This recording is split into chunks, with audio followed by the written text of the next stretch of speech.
අයිබෝන් පුතේ. හරි අපි පටන් ගමු. මේ ගිය සතියේ අපි පාඩම නතර කරපු තැන චුට්ටක් මතක් කරමු. ගිය සතියේ පාඩම නතර වෙන්නේ හෝඩිය සාකච්ඡා කරලා හෝඩියේ අක්ෂර සියල්ල අකුරු සියල්ල කතා කරලා ඉගෙන අකුරු 40ම සම්පූර්ණයෙන් කතා කරලා තමයි නතර වෙන්නේ. හෝඩියේ අකුරු ටික කතා කරාට හෝඩිය අක්ෂර 40ම අපි සාකච්ඡා කළා වුණාට පුතේ හෝඩිය සම්පූර්ණයෙන්ම අවසන් කරන්න බැරි වුණා. අපිට තව චූටි මාතෘකාවක් ඉතිරි වුණා හෝඩිය අවසන් කරන්න. ඒ තමයි හල් අක්ෂර කියන මාතෘකාව. හල් අකුරු. right? අපි අද ඒ මාතෘකාව සාකච්ඡා කරලා හෝඩිය සම්පූර්ණයෙන්ම අවසන් කරමු. හල් අකුරු. හල් අකුරු ගැන කතා කරලා අපි එතනින් එහාට පාඩම අරගෙන යමු. එහෙනම් අපේ මාතෘකාව පුතේ සටහන් වෙන්නේ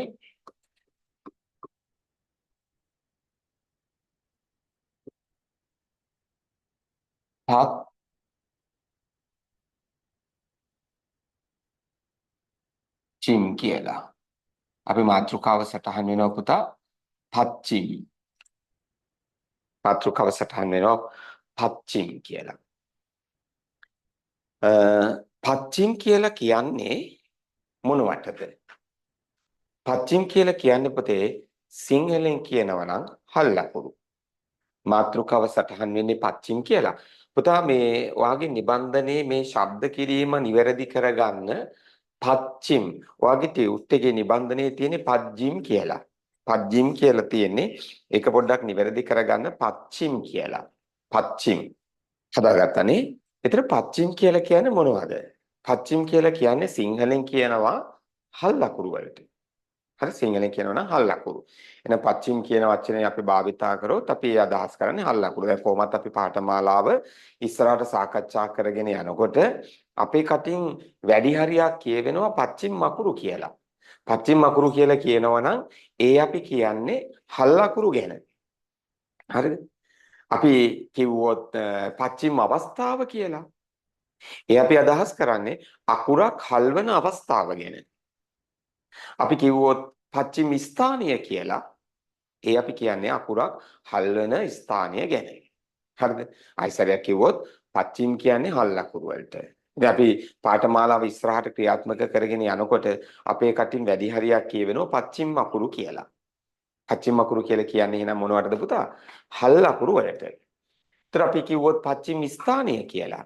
ඒ අපි කියන්නේ අකුර හල්වන ස්ථානීය ගැන. අපි කිව්වොත් පච්චිම අවස්ථාව කියලා. ඒ අපි කියන්නේ අකුර හල්වන අවස්ථාව ගැන. right.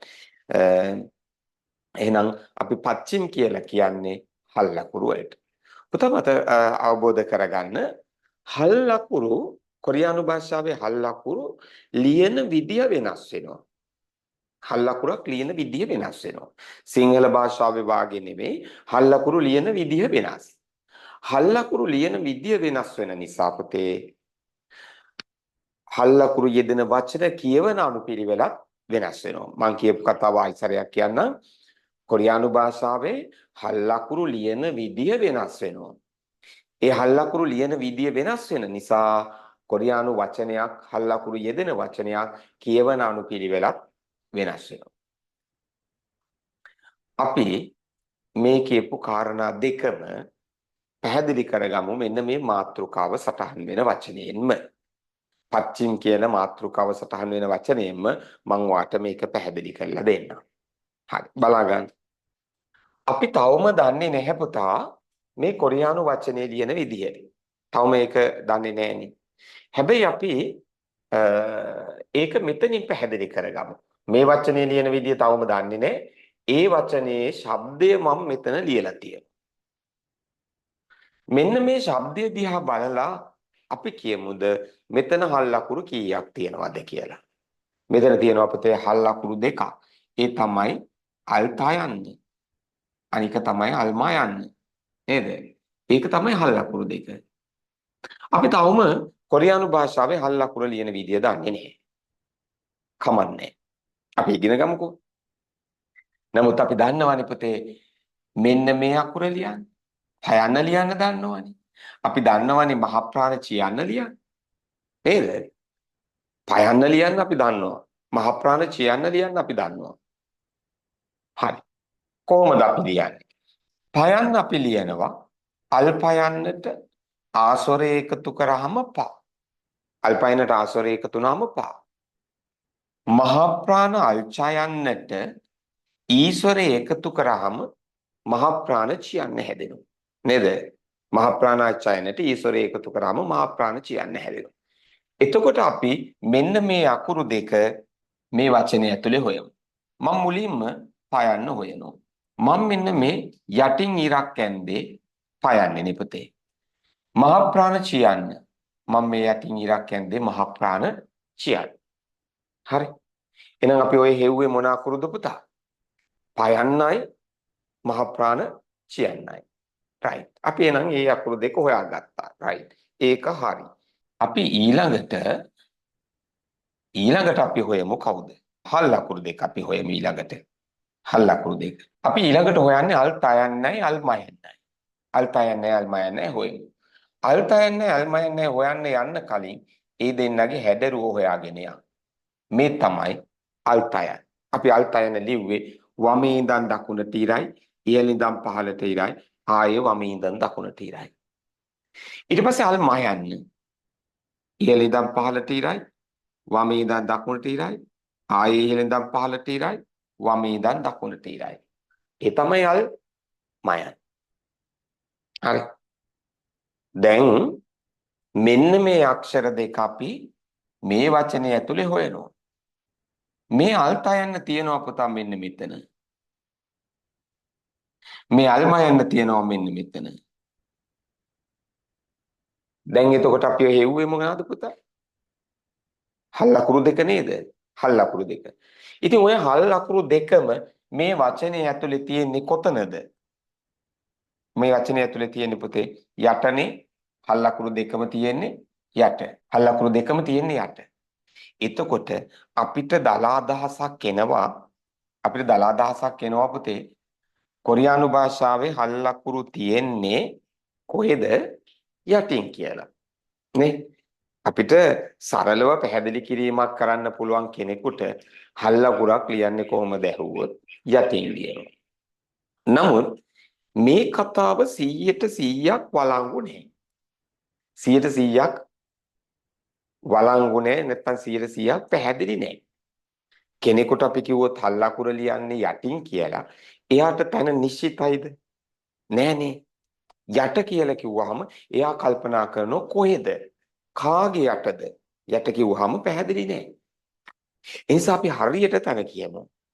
හරියට තන කියමු. මේ බලන්නකෝ. මං හරියට තන පැහැදිලි කරන්නේ. මේ බලන්න. මෙන්න මේ අල් තයන්න. මේ අල් තයන්න තියෙන්නේ පුතා. මේ අල් තයන්න තියෙන්නේ කාගේ යටින්ද? පයන්නට යටින් නේද? මේ අල් තයන්න තියෙන්නේ පයන්නට යට. එතකොට මේ අල් තයන්න තියෙන්නේ පයන්නට යට. ඒ කියන්නේ මේ හල් කරන්න ඕන අකුර ලියලා තියෙන්නේ ඊට පෙර යෙදෙන අකුරට යටින්. නේද? පෙර යෙදෙන අකුරට යටින් ලියලා තියෙන්නේ. අපි ඊළඟට බලමු අල් මයන්. අල් මයන් තියෙන්නේ මහ ප්‍රාණ චියන්නට යටින්. අල් මයන් තියෙන්නේ මහ ප්‍රාණ චියන්නට යට. අල් මයන් තියෙන්නේ මහ ප්‍රාණ චියන්නට යට. එහෙනම් මේ හල් අකුර තියෙන්නේ ඊට පෙර යෙදෙන අකුරට යටින් නේද පුතේ? එහෙනම් ඔන්න තැන නිශ්චිතව අපි කියනවා කෙනෙකුට නිශ්චිතව තැන පැහැදිලි කරලා දෙනවා හල් කරන අකුර. හල් කළ යුතු අකුර කොහෙද ලියන්නේ? ඊට පෙර යෙදෙන අකුරට යටින්. ආයතරය කිව්වොත් හල් කළ යුතු අකුර කොහෙද ලියන්නේ පුතා? ඊට පෙර යෙදෙන අකුරට යටින්. දැන් ඒක ඕන කෙනෙකුට පැහැදිලි හල් කරන අකුර කොහෙද ලියන්නේ?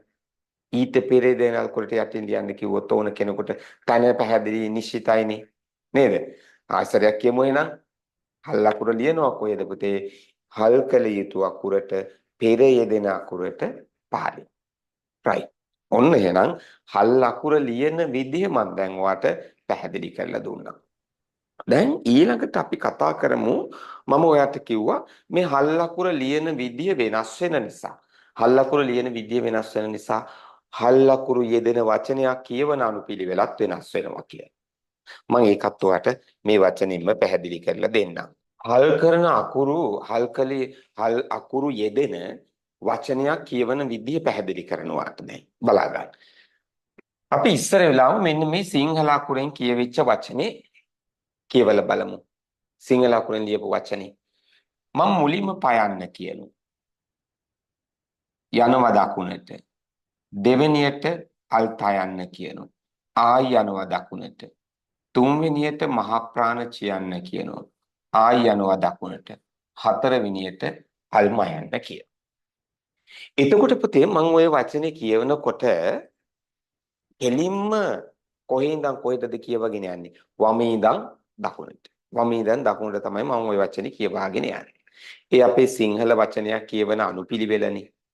right.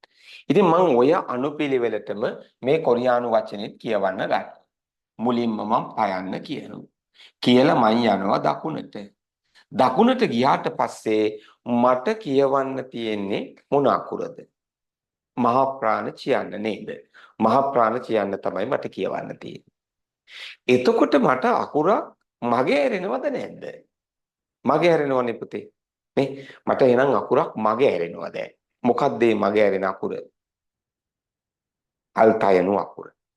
එහෙනම් අර විදියට කියවගෙන ගිහිල්ලා හරියන්නේ නැහැ. සිංහලක් වචනේ කියනවා වගේ වම ඉඳන් දකුණට කියවලා හරියන්නේ.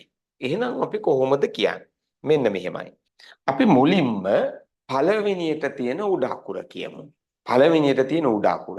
ඇයි පළවෙනියට තියෙන උඩ අකුර කියමු කියලා කියන්නේ? කොරියානු භාෂාවේ යටත් අකුරු තියෙනවා නේද? හල් අකුරු කොයිද තියෙන්නේ? යටනේ. ඒ නිසා අපි කියනවා මෙහෙම මුලින්ම අපි පළවෙනියට තියෙන උඩ අකුර කියනවා. හරි.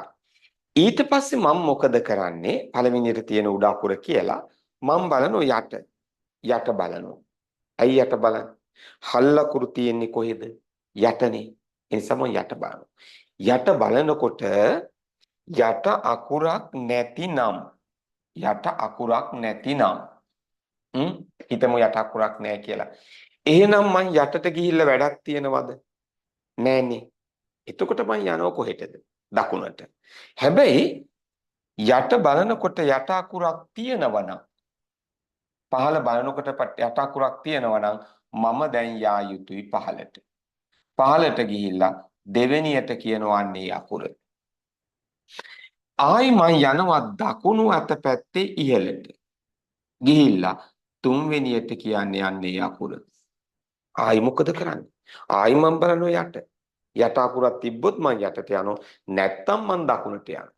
යට අකුරක් තියෙන හන්දා මං යටට එනවා. හතරවෙනියට අන්නේ යා කියනවා. right? පැහැදිලි නේද පුතා? හල් අකුරු යෙදෙන වචන කියනකොට උඩ අකුර කියලා යටට යනවා. ආයි උඩට යනවා. ආයි යටට යනවා. ආයි උඩට යනවා. ඕම් ඔහොම තමයි කියන්නේ. මොන අකුරු යෙදෙන වචනද? හල් අකුරු යෙදෙන වචන. හැබැයි හල් අකුරු නැති වචන කියවන්න ගියොත් අපි යටට යන්නේ නැහැ. කෙලින්ම වම ඉඳන් දකුණට කියවගෙන යනවා. right? එහෙනම් දැන් පුතාට පැහැදිලිද හල් අකුරක් ලියන විදිහ සහ හල් අකුරු යෙදෙන වචන කියවන අනුපිළිවෙල? තේරුණා නේද? තව සැරයක් කියන්නම් මම. හල් අකුර ලියන්නේ කොහෙද? හල් කළ යුතු අකුර ලියන්නේ ඊට පෙර යෙදෙන අකුරට පහළින්. එහෙම ලියන අකුරක් පමණයි අපිට හල් අකුරක් ලෙස ශබ්ද කරන්න පුළුවන්කම ලැබෙන්නේ. හරිද? හල් අකුරක් විදිහට ශබ්ද කරන්න පුළුවන්කම ලැබෙන්නේ පුතේ අන්න එහෙම ලියන අකුරක්. ආයිසරයක් කියමු. හල් කළ යුතු අකුර ඊට පෙර යෙදෙන අකුරට පහළින් ලියමු. ඊළඟට හල් අකුරු යෙදෙන වචන අපි කොහොමද කියවන්නේ? මුලින්ම උඩ අකුර කියනවා. පළවෙනියට තියෙන උඩ අකුර කියනවා. ඊට පස්සේ යටට යනවා. ආයි උඩට යනවා. ආයි යටට යනවා. ওই විදිහට. හල් අකුරු නැති වචන නම් අපි කෙලිම වමේ ඉඳන් දකුණට කියවගෙන යනවා. හරි. දැන් ඊළඟට මට ඔයාට කියලා දෙන්න තියෙනවා පුතා මෙන්න මෙහෙම කතාවක්. මොකද්ද? අපි මෙන්න මේ අකුර වට කියන දවසේ මේ අකුර කියලා දෙන දවසේ මම කිව්වා මෙයාට අල් තයනු ශබ්දේ තියෙනවා. හැබැයි එයා තනියම ඉඳගෙන කිසිම ශබ්දයක් පිට කරන්නේ නැහැ කියලා. හරි. මෙයා තනියෙන් ඉඳගෙන කිසිම ශබ්දයක් පිට කරන්නේ නැහැ කියලා කිව්වා. අඩුම තරමේ මෙයාගේ ළඟ තියෙන අල් තයනු ශබ්දවත් පිට කරන්නේ නැහැ කියලා. මතකද ඔයාට? අල් තයනු ශබ්දයක් පිට කරන්නේ නැහැ. කොහොමද? තනියෙන් ඉඳන්. මම එහෙම එකක් කිව්වා. ඊනොට අපි මෙන්න මෙතන පොඩ්ඩක් චෙක් කරමුකෝ. මෙතන මේ අල් තයන්න ඉන්නේ තනියමද? එහෙම නැත්නම් තව කාත් එක්ක හරි එකතු වෙලාද? තනියමනේ. මෙතන මෙයා ඉන්නේ තනියම. කාත් එක්කවත් එකතු වෙලා නැහැ. දැන් මේ අල්පයන්න ගත්තොත් ස්වරයක් එක්ක එකතු වෙලා තියෙන ආස්වරයත් එක්ක එකතු වෙලා. හැබැයි මේ අල්තයන්න ගත්තාම එයා කිසිම කෙනෙක් එක්ක එකතු වෙලා නැහැ. තනියම ඉන්නේ. ඉතින් මෙතනින් අල්තයන ශබ්ද පිට වෙලාද නැද්ද? පිට වෙලානේ පුතේ. ඒ කියන්නේ එහෙනම් අර මං එදා කියපු කතාව බොරුවක්ද? නේ? එදා කියපු කතාව බොරුවක් නේ. මං කිව්වේ තනියම ඉඳගෙන කිසිම ශබ්දයක් පිට කරන්නේ අඩුම තරමේ යාගේ ළඟ තියෙන අල්පයන ශබ්දයක් පිට කරන්නේ නැහැ කියලා කිව්වා. නෑ මං එදා ඔයාට බොරු කිව්වේ නෑ. මං ওই වචනේ ඔය තියෙන අකුරු ටික මෙන්න මෙහෙම ලියලා පෙන්නනවා පුතා.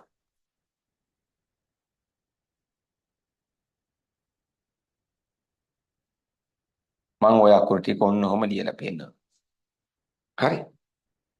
දැන් ඔය තිබුණ අකුරු ටික මම මෙහෙම ලිව්වා. දැන් අපි ශබ්ද කරමු. අපිට මෙයාව ශබ්ද කරන්න පුළුවන්ද? පුළුවන්. ඇයි? අල්පයන්නට ආස්වරයේ එකතු වෙලා. ඒ නිසා ශබ්ද කරන්න පුළුවන්. නේ? ස්වරයක් එකතු වෙලානේ. මෙයා ශබ්ද කරන්න පුළුවන්ද? මෙයා ශබ්ද කරන්න පුළුවන්. මෙයා ශබ්ද කරන්න පුළුවන්ද?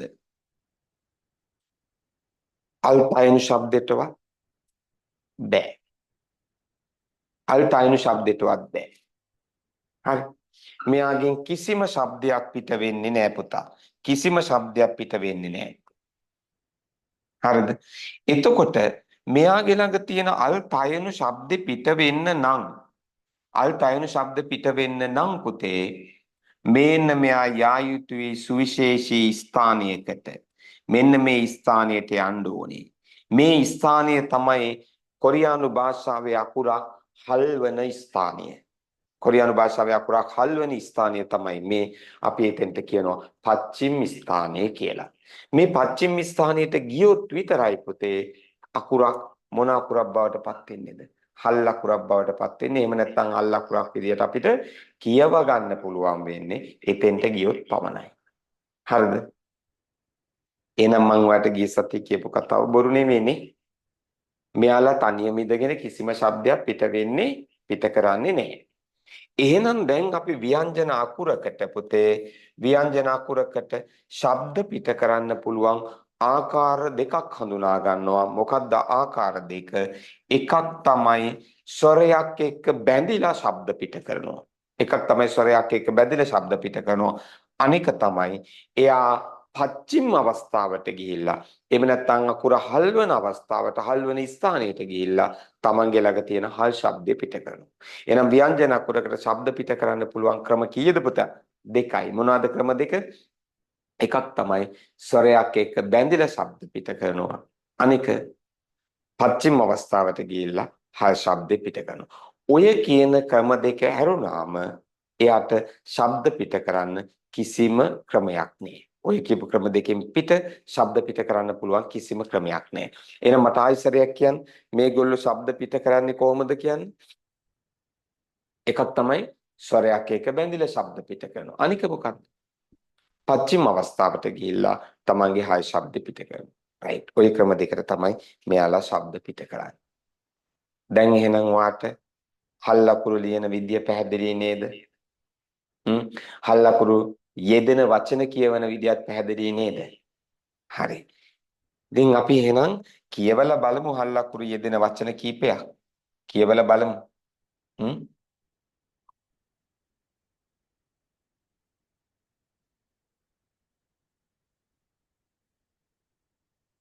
right. මම ඔන්න හල් ලකුරු යෙදෙන වචන කීපයක් ලියනවා පුතේ බෝල්ඩ් එකේ. මෙන්න මං පළවෙනි වචනේ ලියනවා. ශබ්ද කරනවා. මේ අල්තයනට ආස්වරය එකතු වුණාම තා. මේ අල්තයනට තවත් ශබ්දයක් තියෙනවා පුතා අල්දයනු කියලා. දන්නවනේ ඒක? අල්දයනට ආස්වරය එකතු වුණාම දා කියලා ශබ්ද කරනවා. මෙයා කවුද? අල්ලයන්. දැන් අපිට මේක අල්ලයන්ට ශබ්ද කරන්න පුළුවන්ද පුතා? පුළුවන් නේ. ඇයි ඒ? මෙයා ඉන්නේ පච්චිම ස්ථානයේ. මෙයා ඉන්නේ කොතනද? පච්චිම ස්ථානයේ පච්චිම අවස්ථාවේ ඉන්නේ. එහෙනම් අපිට මේකෙන් අල්ලයිනු ශබ්ද පිට කරන්න පුළුවන්. එතකොට මේ වචනේ කියවන්න පුළුවන් ආකාර දෙකක් තියෙනවා පුතා. මොකක්ද ආකාර දෙක? එකක් තල් අනික දල්. තල් දල් කියලා ශබ්ද කරන්න පුළුවන්. මින්මත්තේ මේ වචනේ කොහෙදි දැක්කත් ඔයා කියන්න එපා කොහොමද? තල් කියලා කියන්න එපා. තල් කියන්න එපා. ඔයා කියන්න ඕනේ දල්. හරිද? දල් කියලා කියන්නේ පුතේ මාසයට. මම තව වචනයක් ගන්නවා.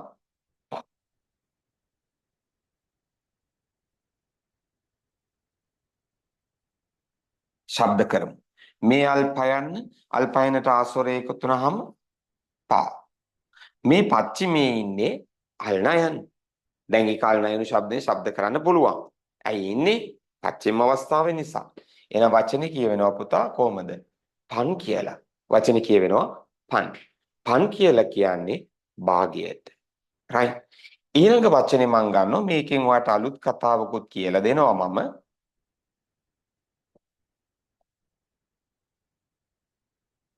අලුත් කතාවක් කියලා දෙනවා. මේ අල්පයනට ආස්වරය එකතු වුනාම පා. මේ පච්චිමේ ඉන්නේ කවුද? ශබ්දයක් නැති කෙනා. ශබ්දයක් නැති කෙනා. ශබ්දයක් නැති කෙනා දැන් ඇවිල්ලා තියෙන කොතෙන්ටද පුතේ?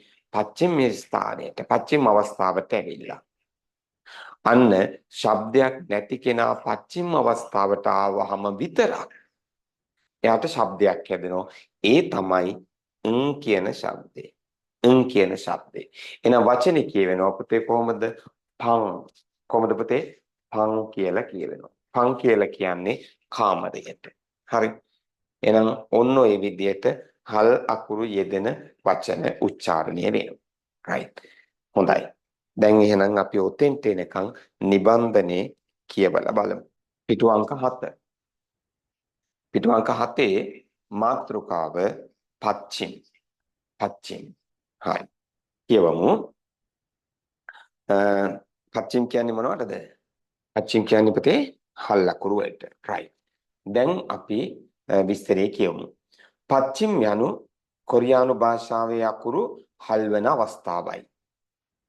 කොරියානු වචනයක අකුරක් හල් කිරීම සඳහා එයට පෙර යෙදෙන අකුරට පහලින් එම හල් කළ යුතු අකුර ලියනු ලබයි. අන්න ඒ වාක්‍ය නැවත වතාවක් අපි කියවමු පුතා. දෙවෙනියට කියපු වාක්‍ය. කොරියානු වචනයක අකුරක් හල් කිරීම සඳහා එයට පෙර යෙදෙන අකුරට පහලින් එම හල් කළ යුතු අකුර ලියනු ලබයි.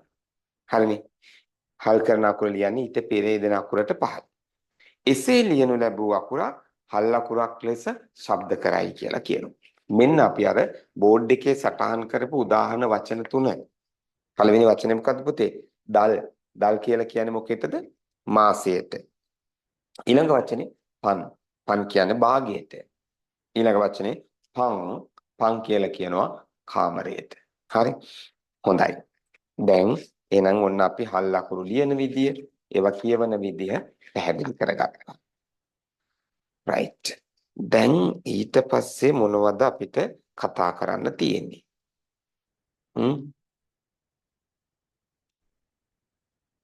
අපිට ඊට පස්සේ කතා කරන්න තියෙන කාරණාව තමයි මෙන්න මේ හල් අකුරක් විදියට ලියවෙන අය එහෙම නැත්නම් හල් අවස්ථාවටපත් වෙන අය සමහර අවස්ථාවලදී වෙනස් වෙනවා. සමහර අය වෙනස් වෙනවා. හැමෝම නෙවෙයි. සමහර අය. කවුද හල් ලකුරක් බවට පත් වෙන්නේ? කවුද හල් ලකුරක් බවට පත් වෙන්නේ? භාෂාවේ අක්ෂර වර්ග දෙකයි. මොනවද අකුරු වර්ග දෙක? මොනවද අකුරු වර්ග දෙක? එකක් තමයි ව්‍යංජන අකුරු. ව්‍යංජන අකුරු. අනික කවුද? ස්වර අකුරුනේ. ව්‍යංජනාක්ෂර, ස්වරාක්ෂර. කෝඩිය අකුරු කාණ්ඩ දෙකයි, අක්ෂර වර්ග දෙකයි. ව්‍යංජන අකුරු සහ ස්වර අකුරු. මෙන්න මේ දෙගොල්ලගෙන් කවුද හල් ලකුරක් බවට පත් වෙන්නේ? හල් ලකුරු බවට පත් වෙන්නේ කවුද? ස්වර අකුරුද, ව්‍යංජන අකුරුද? එහෙම නැත්නම් ওই දෙගොල්ලමද? right. කවදාවත් ස්වර අකුරු හල් ලකුරක් බවට පත් වෙන්නේ නැහැ පුතේ.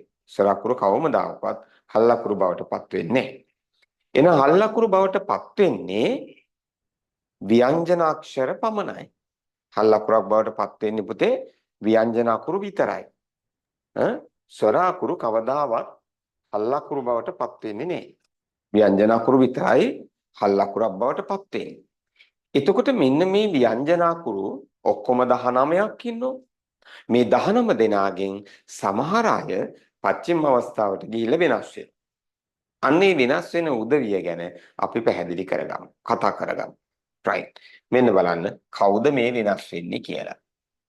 මේ ඉන්නේ කවුද? මෙයා තමයි අල්ප ප්‍රාණාල් කයන්න. මෙයා අල්ප ප්‍රාණාල් කයන්න. ඊට පස්සේ මේ ඉන්නේ කවුද? මෙයා මහ ප්‍රාණාල් කයන්න. ඊට පස්සේ මේ ඉන්නේ කවුද? මෙයා ටෙන්සුරියල් කයන්න. මෙන්න මේ තුන් දෙනා පුතේ පච්චිම අවස්ථාවට ගිහිල්ලා පොදුවේ ශබ්ද වෙනවා අල්ප ප්‍රාණාල් කයනු ශබ්දයට. පොදුවේ ශබ්ද වෙනවා අල්ප ප්‍රාණාල් කයනු ශබ්දයට. එතකොට අපි බලමු මේගොල්ලොන්ගෙන් වෙනස් වෙන්නේ කවුද? වෙනස් වෙන්නේ නැත්තේ කවුද කියලා. අපි බලමු. මේ කවුද? අල්ප ප්‍රාණාල් කයන්. එයා පච්චිම අවස්ථාවට ඇවිල්ලත් ශබ්ද වෙන්නේ කොහමද? අල්ප ප්‍රාණාල් කයන්නටමයි. එතකොට මෙයා වෙනස් වෙනවද නැද්ද? නෑනේ. වෙනස් වෙන්නේ නෑ. එයා පච්චිම වලට යන්න කලිනුත් අල්ප ප්‍රාණ ශබ්දයමයි අල්ප ප්‍රාණාල් කයන්නමයි පච්චිම වලට ගියාට පස්සේ අල්ප ප්‍රාණ ශබ්දෙන්මයි ශබ්ද වෙන්නේ. එනම් වෙනස් වෙන්නේ පුතේ මං උදාහරණයක් විදිහට ලිව්වේ අල්ප ප්‍රාණාල් කයන්න පමණයි. හැබැයි මං අදහස් කරනවා භාෂාවේ තියෙන සියලුම අල්ප ප්‍රාණ අකුරු. හරිද? උදාහරණයක් විදිහට ලියනකොට ඔක්කොම ටික ලියන්නේ නැහැ නේ පුතේ එකක් හෝ දෙකක් නේ. ඉතින් මම අල්ප ප්‍රාණාල් කයන්න ලියලා අදහස් කරනවා භාෂාවේ තියෙන සියලුම අල්ප ප්‍රාණ අකුරු. මතක තියාගන්න අල්ප ප්‍රාණ අකුරු කවදාවත් වෙනස් වෙන්නේ නැහැ. පච්චිම අවස්ථාවේදී අල්ප ප්‍රාණ ශබ්දයෙන්මයි ශබ්ද වෙන්නේ. මතක තියාගන්න. ඊට පස්සේ මේ ඉන්නේ මහ ප්‍රාණාල් කයන්න. මෙයා මහ ප්‍රාණාල් කයන්න. මහ ප්‍රාණාල් කයන්න දැන් පච්චිම අවස්ථාවට ඇවිල්ලා අල්ප ප්‍රාණ ශබ්දයටපත් වෙලා. එනම් වෙනසක් සිද්ධ වෙලා නේද? මහ ප්‍රාණාල් කයන්න පච්චිම අවස්ථාවට ආවට පස්සේ අල්ප ප්‍රාණ ශබ්දයේ බවටපත් වෙලා. එනම් වෙනසක් සිද්ධ වෙලා නේ පුතේ. ඔව්. වෙනසක් වෙලා. මොකද්ද වෙනස? තමාගේ මහ ප්‍රාණ ශබ්දේ නැති වෙලා අල්ප ප්‍රාණ ශබ්දයකටපත් වෙලා. මම ලිව්වේ පුතේ මෙතන මහ ප්‍රාණාල් කයන්න පමණයි. හැබැයි මම අදහස් කරනවා භාෂාවේ තියෙන සියලුම මහ ප්‍රාණ අකුරු. එහෙනම් මතක තියාගන්න පුතා මහ ප්‍රාණ අකුරු පච්චිම අවස්ථාවට ගියාම අල්ප ප්‍රාණ ශබ්දයටපත් වෙනවා. හරිද? මහ ප්‍රාණ අකුරු පච්චිම අවස්ථාවට ගියාම අල්ප ප්‍රාණ ශබ්දයටපත් වෙනවා. ඒක වෙනසක්. හොඳේ? right. ඊට පස්සේ මේ තෙන්සුරියල් කයන්. තෙන්සුරියල් කයන්න කියන්නේ පුතේ අල් කයනු දෙකක් තියෙන අකුර. නේද? එයා පච්චිම අවස්ථාවට ගියාම තනි හල් ශබ්දයකටපත් වෙනවා. නේ? මොන ආයිසරයක් කියන්න. තෙන්සුරියල් කයන්න කියන්නේ හල් ශබ්ද දෙකක් තියෙන අකුරක්. හල් ශබ්ද දෙකක් තියෙනවා. හැබැයි යා පස්චිම අවස්ථාවට ගියාට පස්සේ ඒක තනි හය ශබ්දයක් බවට පත් වෙනවා. තේරුණානේ? දැන් තෙන්සුරි අකුරුත් වෙනස් වෙනවනේ. තෙන්සුරි අකුරු වෙනස් වෙන්නේ කොහමද? පස්චිම අවස්ථාවට ගියාම ඒක තනි හය ශබ්දයක් බවට පත් වෙනවා. right. ආයිසරයක් කියමු. පොදුවේ කියමු දැන්. අල්ප ප්‍රාණ අකුර පස්චිම අවස්ථාවට ගියාම වෙනස් වෙනවද? නෑ, වෙනස් වෙන්නේ නෑ. මහ ප්‍රාණ අකුරු පස්චිම අවස්ථාවට ගියාම වෙනස් වෙනවද? ඔව්, වෙනස් වෙනවා. කොහොමද වෙනස් වෙන්නේ? අල්ප ප්‍රාණ ශබ්දයටපත් වෙනවා. තෙන්සුරි අකුර පස්චිම අවස්ථාවට ගියාම වෙනස් වෙනවද? ඔව්, වෙනස් වෙනවා. කොහොමද වෙනස් වෙන්නේ? තෙන්සුරි අකුර කියන්නේ හා ශබ්ද දෙකක් තියෙන එක. නමුත් පස්චිම අවස්ථාවට ගියාම ඒක තනි හා ශබ්දයකටපත් වෙනවා. හරි. එතකොට මේ වෙනස් වෙනවා කියලා කියන්නේ ලියන විදිහද කියවන විදිහද? මේ අල්ප ප්‍රාණල් කය. මේ මහ ප්‍රාණල් කය. මේ තෙන්සුරියල් කය. ලියනකොට එහෙමම තමයි ලියන්නේ. ලියනකොට එහෙමමයි ලියන්නේ. මහ ප්‍රාණල් කයන්නේ එහෙමම ලියනවා. තෙන්සුරියල් කයන්නේ එහෙමම ලියනවා. ශබ්ද වෙනකොට තමයි ශබ්ද වෙන්නේ. මෙයා කොහොමත් අල්ප ප්‍රාණල් කයන්න, මෙයා මහ ප්‍රාණල් කයන්න උනාට, ලිව්වේ මහ ප්‍රාණල් කයන්න උනාට ශබ්ද වෙනකොට අල්ප ප්‍රාණල් කයනට ශබ්ද කරන්නේ. මෙයා ලිව්වේ තෙන්සුරි අකුරක් උනාට, තෙන්සුරියල් කයන්න උනාට ශබ්ද කරනකොට අල් අකුරු නැත්නම් ආල් ශබ්ද දෙකම කියන්නේ නැහැ. එක හල් ශබ්දයක් විතරක් තමයි කියවන්නේ. හරිද? ලියන වාකුර ලිව්වට ශබ්ද වෙනකොට තමයි ඔය ශබ්ද වෙනස සිද්ධ වෙන්නේ. ශබ්ද කරද්දී තමයි ඔය වෙනස ඇති වෙන්නේ. පැහැදිලි නේද පුතා? එහෙනම් ආයිසරයක් කියමු. කවුද වෙනස් වෙන්නේ? කවුද වෙනස් වෙන්නේ? අල්ප ප්‍රාණ අකුරු වෙනස් වෙනවද? නෑ. වෙනස් වෙන්නේ නෑ. අල්ප ප්‍රාණ શબ્දයෙන්මයි කියන්නේ. මහ ප්‍රාණ අකුරු වෙනස් වෙනවද? ඔව්, වෙනස් වෙනවා. කොහමද? අල්ප ප්‍රාණ શબ્දයටපත් වෙනවා. තෙන්සුරි අකුරු වෙනස් වෙනවද? ඔව්, වෙනස් වෙනවා. කොහමද? තනි හා ශබ්දයකටපත්. හරි. ඔන්න ඔහම වෙනස් වෙනවා. right. දැන් එහෙනම් මම ඊළඟ කතාවට යනවා පුතේ. මේ කවුද? අල්ප ප්‍රාණාල්තයන්. මේ කවුද? මහ ප්‍රාණාල්තයන්. මේ කවුද? තෙන්සුරියාල්තයන්. මෙයා අල්ප ප්‍රාණාල්සයන්. මේ තෙන්සුරියාල්සයන්. මෙයා අල්ප ප්‍රාණාල්චයන්. ඊට පස්සේ මේ මහ ප්‍රාණාල්චයන්. මේ තෙන්සුරියාල්චයන්. මේ අල්ප ප්‍රාණාල් 6යි. මෙතන තියෙන ඔක්කොම අකුරු 9ක්. මෙන්න මේ 9 දෙනා පුතේ පච්චිම අවස්ථාවට ගියාම පොදුවේ ශබ්ද වෙනවා අල්තයනු ශබ්දයට. පොදුවේ ශබ්ද වෙනවා අල්තයනු ශබ්දයට. හරිද? අපි එතකොට බලමු ඔය කියන කතාව මේගොල්ලන්ගෙන් කාට සාධාරණද කාට අසාධාරණද කියලා. අපි හොයමු. මෙන්න මේ කියන තුන් දෙනාට ඔය කතාව සාධාරණද නැද්ද? සාධාරණයි පුතේ. මොකද අල්ප ප්‍රාණාල්තයන පච්චිමයට ගියයි කියලා වෙනසක් වෙන්නේ නැහැ. මේ මහ ප්‍රාණාල්තයන එයා පච්චිමයට ගියාම ශබ්ද වෙන්නේ කොහොමත් අල්ප ප්‍රාණ ශබ්දයෙන්. හරි? කොහොමත් අල්ප ප්‍රාණ ශබ්දයෙන් ශබ්ද වෙනවා. නේද? මේ තෙන්සුරියාල්තයන පච්චිමයට ගියාට පස්සේ පුතා හය ශබ්ද දෙක තනි හය ශබ්දයක් බවට පත් වෙනවා. එහෙනම් මේගොල්ලන්ට ඔය කියන කතාව සාධාරණයි. හරි. මේ දෙන්නට ගත්තහම කවුද මේ දෙන්න? අල්ප ප්‍රාණාසයන් තෙන්සුරියාසයන්. ඒ දෙන්න ගත්තාම ඒ දෙන්නට ඔය කියන කතාව සාධාරණ නෑ නේද? ඇයි? ඒගොල්ලන්ට ගෑවිලාවත් නෑ අල්තයිනු ශබ්දයක්. ගෑවිලාවත් නෑ. එහෙනම් මතක තියාගමු අපි අල්ප ප්‍රාණාසයන් තෙන්සුරියාසයන් පුතේ පච්චිම අවස්ථාවේදී ශබ්ද වෙනවා ආකාර දෙකකට. මොකක්ද ඒ ආකාර දෙක? එකක් තමයි තමන්ගේ ආවේනික ශබ්දය. මොකද පුතා? තමන්ගේ ආවේනික ශබ්දය අල්සයනු ශබ්දය. ඊට අමතරව අල්තයනු ශබ්දයට ශබ්ද වෙනවා. හරි. ඊට පස්සේ මෙන්න මේ තුන් දෙනාත් එහෙමයි. මේ තුන් දෙනාත් එහෙමයි. කවුද තුන් දෙනා? අල්ප ප්‍රාණායචයන්, මහ ප්‍රාණායචයන්, තෙන්සුරියායචයන්. මේ තුන් දෙනාත් එහෙමයි. පච්චිම අවස්ථාවට ගියාම පුතේ ශබ්ද වෙනවා ආකාර දෙකකට. මොකක්ද ආකාර දෙක? එකක් තමන්ගේ ආවේනික ශබ්දය, එකක් තමන්ගේ ආවේනික ශබ්දය, අනික තමයි අල්තයනු ශබ්දය. හරිද? තමන්ගේ ආවේනික ශබ්දයට ශබ්ද වෙනවා, අල්තයනු ශබ්දයට ශබ්ද වෙනවා. ඊට පස්සේ මේ තමයි අල්හයන්. එයත් එහෙමයි. පච්චිම අවස්ථාවේදී ශබ්ද වෙන ආකාර දෙකකට එකක් තමයි එයාගේ ආවේනික ශබ්දය, ඒ තමයි අල් හයනු ශබ්දය. ඊට අමතරව අල් තයනු ශබ්දයට ශබ්ද වෙනවා. එහෙනම් එයාට ශබ්දාකාර දෙකක් තියෙනවා. හරි. ඔය අපි කතා කරේ පච්චිම ස්ථානයේදී වෙනස් වෙන කට්ටිය ගැන. පච්චිම අවස්ථාවේදී වෙනස් වෙන කට්ටිය ගැන.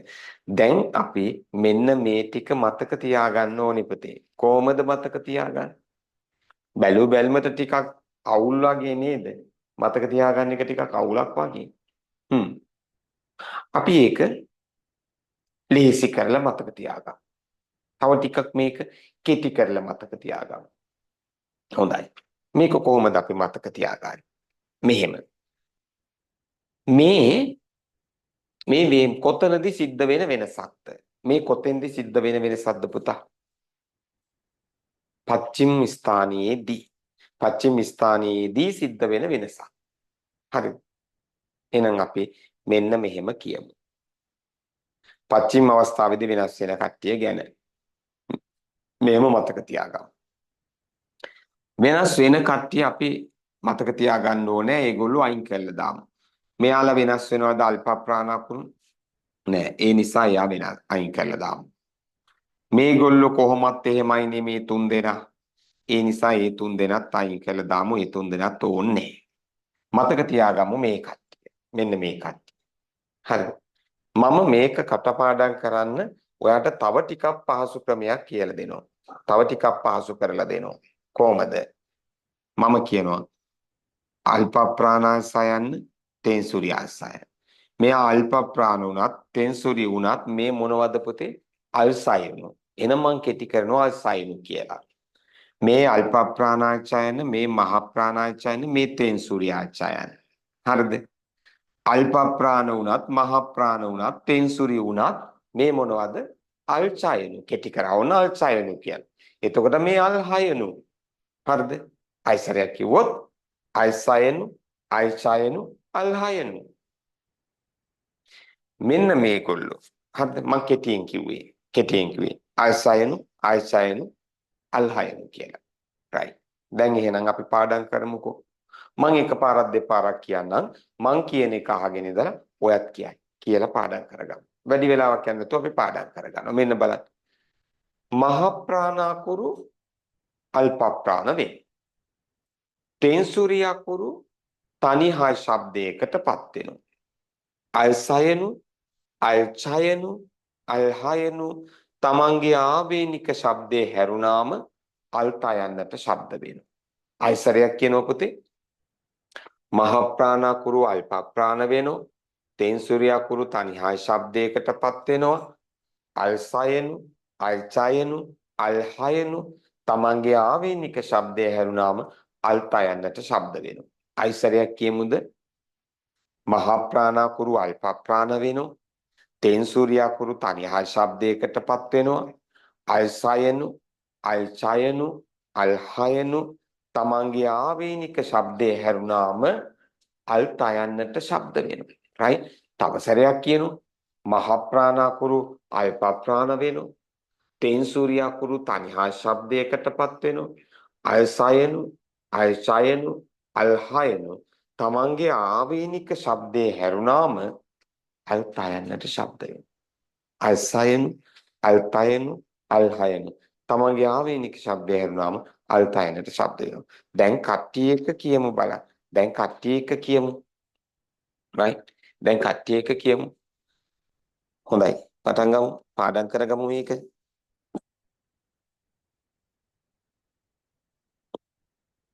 මහ ප්‍රාණාකුරු අල්ප ප්‍රාණ වෙනවා. තෙන්සුරියාකුරු තනිහා ශබ්දයකටපත් වෙනවා.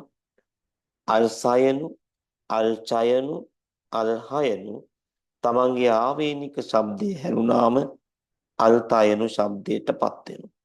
ආයසරයක් කියමු. අල්ප ප්‍රාණාකුරු අල්ප ප්‍රාණාකුරු වෙනස් වෙන්නේ නැහැ නේද? අපි මහ ප්‍රාණාකුරු කියමු. right අල්ප ප්‍රාණාකුරු වෙනස් වෙන්නේ නැහැ. මහ ප්‍රාණාකුරු අල්ප ප්‍රාණ වෙනවා. තෙන්සුරියාකුරු තනිහා ශබ්දයකටපත් වෙනවා. අල්සයනු අල්චයනු අල්හයනු තමන්ගේ ආවේනික ශබ්දය හැරුණාම අල්තයනට ශබ්ද වෙනවා. තව සැරයක් කියමු. මහ ප්‍රාණාකුරු අල්ප ප්‍රාණ වෙනවා. තෙන්සුරියාකුරු තනිහා ශබ්දයකටපත් වෙනවා. අල්සයනු අල්චයනු අල්හයනු තමන්ගේ ආවේනික ශබ්දය හැරුණාම අල්තයනට ශබ්ද වෙනවා. ඔන්න ඔය කට්ටිය තමයි පුතේ පච්චිම අවස්ථාවේදී වෙනස් වෙන්නේ. වෙනස් වෙන උදවිය ඔන්න ඔය කට්ටිය. හරි. දැන් අපි හල් අකුරු ලියන විදිය කිව්වා. හල් අකුරු ලියන විදිය කිව්වා. ඊට පස්සේ හල් අකුරු යෙදෙන වචන කියවන විදිහත් කිව්වා. ඊට පස්සේ හල් අකුරු යෙදෙන වචන කීපයක් කියවලත් බැලුවා. හරිද? ඊළඟට පච්චිම අවස්ථාවේදී වෙනස් වෙන උදවිය ගැනත් අපි කතා කරලා ඉවරයි. right. එහෙනම් අපි ඒක ගැන කියවලා බලමු නෝට් එකේ නේද? ටියුට් එකේ කොහොමද සටහන් වෙලා තියෙන්නේ කියලා අපි බලමු. කියවන්න. උදාහරණ වචන තුනට යටින් තියෙන්නේ පුතේ. අල්ප ප්‍රාණල් කයන්න, මහ ප්‍රාණල් කයන්න, තෙන්සුරියල් කයන්න යන අක්ෂර පච්චිම අවස්ථාවේ යෙදුණු විට පොදුවේ අල්ප ප්‍රාණල් කයන ශබ්දය නැගේ. ඔය කියෙව්වේ මෙන්න මෙතනදී විස්තර කරපු කතාව නේද පුතා? මෙතන අපි විස්තර කරපු කතාවනේ ඔය කිව්වේනේ. ඊට පස්සේ එමෙන්ම අල්ප ප්‍රාණාල්ත යන්න, මහ ප්‍රාණාල්ත යන්න, තෙන්සුරියාල්ත යන්න, අල්ප ප්‍රාණාල්ස යන්න, තෙන්සුරියාල්ස යන්න, අල්ප ප්‍රාණාල්ච යන්න, මහ ප්‍රාණාල්ච යන්න, තෙන්සුරියාල්ච යන්න, අල්ප ප්‍රාණාල් හයන්න යන අක්ෂර පච්චිම අවස්ථාවට යෙදුණු විට පොදුවේ අල්ප ප්‍රාණ අල්තයනු ශබ්දය නැගේ. නමුත් අල්ප ප්‍රාණාල්ස යන්න, තෙන්සුරියාල්ස යන්න, අල්ප ප්‍රාණාල්ච යන්න, මහ ප්‍රාණාල්ච යන්න, තෙන්සුරියාල්ච යන්න, අල්ප ප්‍රාණාල් හයන්න යන අක්ෂර සමහර අවස්ථාවලදී ඒවාට ආවේනික ශබ්දයන් නැගී. ඒ කිව්වේ මෙන්න මෙතනදී කියපු කතාව. එතන විස්තරේ කියලා තියෙන්නේ වාක්‍ය දෙකකින්. වාක්‍ය දෙකකින් කොහොමද කියලා තියෙන්නේ? මේගොල්ලෝ ඔක්කොම ටික කියලා පොදුවේ අල්තයනු ශබ්දයට ශබ්ද වෙනවලු. ඊට පස්සේ මෙන්න මේ කට්ටිය විතරක් වෙන් කරලා කියනවා එයාලගේ ආවේනික ශබ්දයක් තියෙනවලු. හරි. ඉතින් මේ කතා දෙකම එකට ගත්තාම වාක්‍ය දෙකේ කතාව එකට ගත්තාම මෙන්න මෙහෙම අදහස් වෙනෝනේ. අල්සයනු අල්සයනු අල්හයනු තමන්ගේ ආවේනික ශබ්දය හැරුණාම අල්තයනට ශබ්ද වෙනවයි කියන එක නේද? right. හොඳයි. තවත් වාක්‍යයක් තියෙනවා පල්ලෙහායි. හැබැයි මම ඔයාලට කිව්වේ නෑ බෝඩ් එකේ පැහැදිලි කළේ නෑ. මොකක්ද? කියවන්නකෝ බලන්න. තවද අල්ප ප්‍රාණල් පයන්න, මහ ප්‍රාණල් පයන්න, තෙන්සුරියල් පයන්න. චුට්ටකින් ඊටු ටික කියන්න එපා. ඔයා හිතලා කියන්නේ අල්ප ප්‍රාණල් පයන, මහ ප්‍රාණල් පයන, තෙන්සුරියල් පයන පච්චිම අවස්ථාවට ගියොත් කොහොමද ශබ්ද වෙන්න ඕන? අල්ප ප්‍රාණල් පයන ශබ්දයට. ඇයි ඒ? අල්ප ප්‍රාණකුරු වෙනස් වෙන්නේ නැහැ. මහ ප්‍රාණකුරු එයාල පච්චිම අවස්ථාවට ගියාම අල්ප ප්‍රාණ ශබ්දයටපත් වෙනවා. තෙන්සුරියකුරු ඒව තනිහා ශබ්දයකටපත් වෙනවා. නේ? ඉතින් ඒක දන්නවනේ. එන ශබ්ද වෙන්න ඕනි අල්ප ප්‍රාණ අල්පයනට නේ. දැන් කියවන්නකො බලන්න. ඔයා කියපු කතාවද තියෙන්නේ කියලා. යන අක්ෂර පොදුවේ අල්ප ප්‍රාණ අල්පයන ශබ්දයට ශබ්ද නැගීම සිදුවේ. හරිනේ. ඔයා කියපු කතාව තමයි කියන්නේ.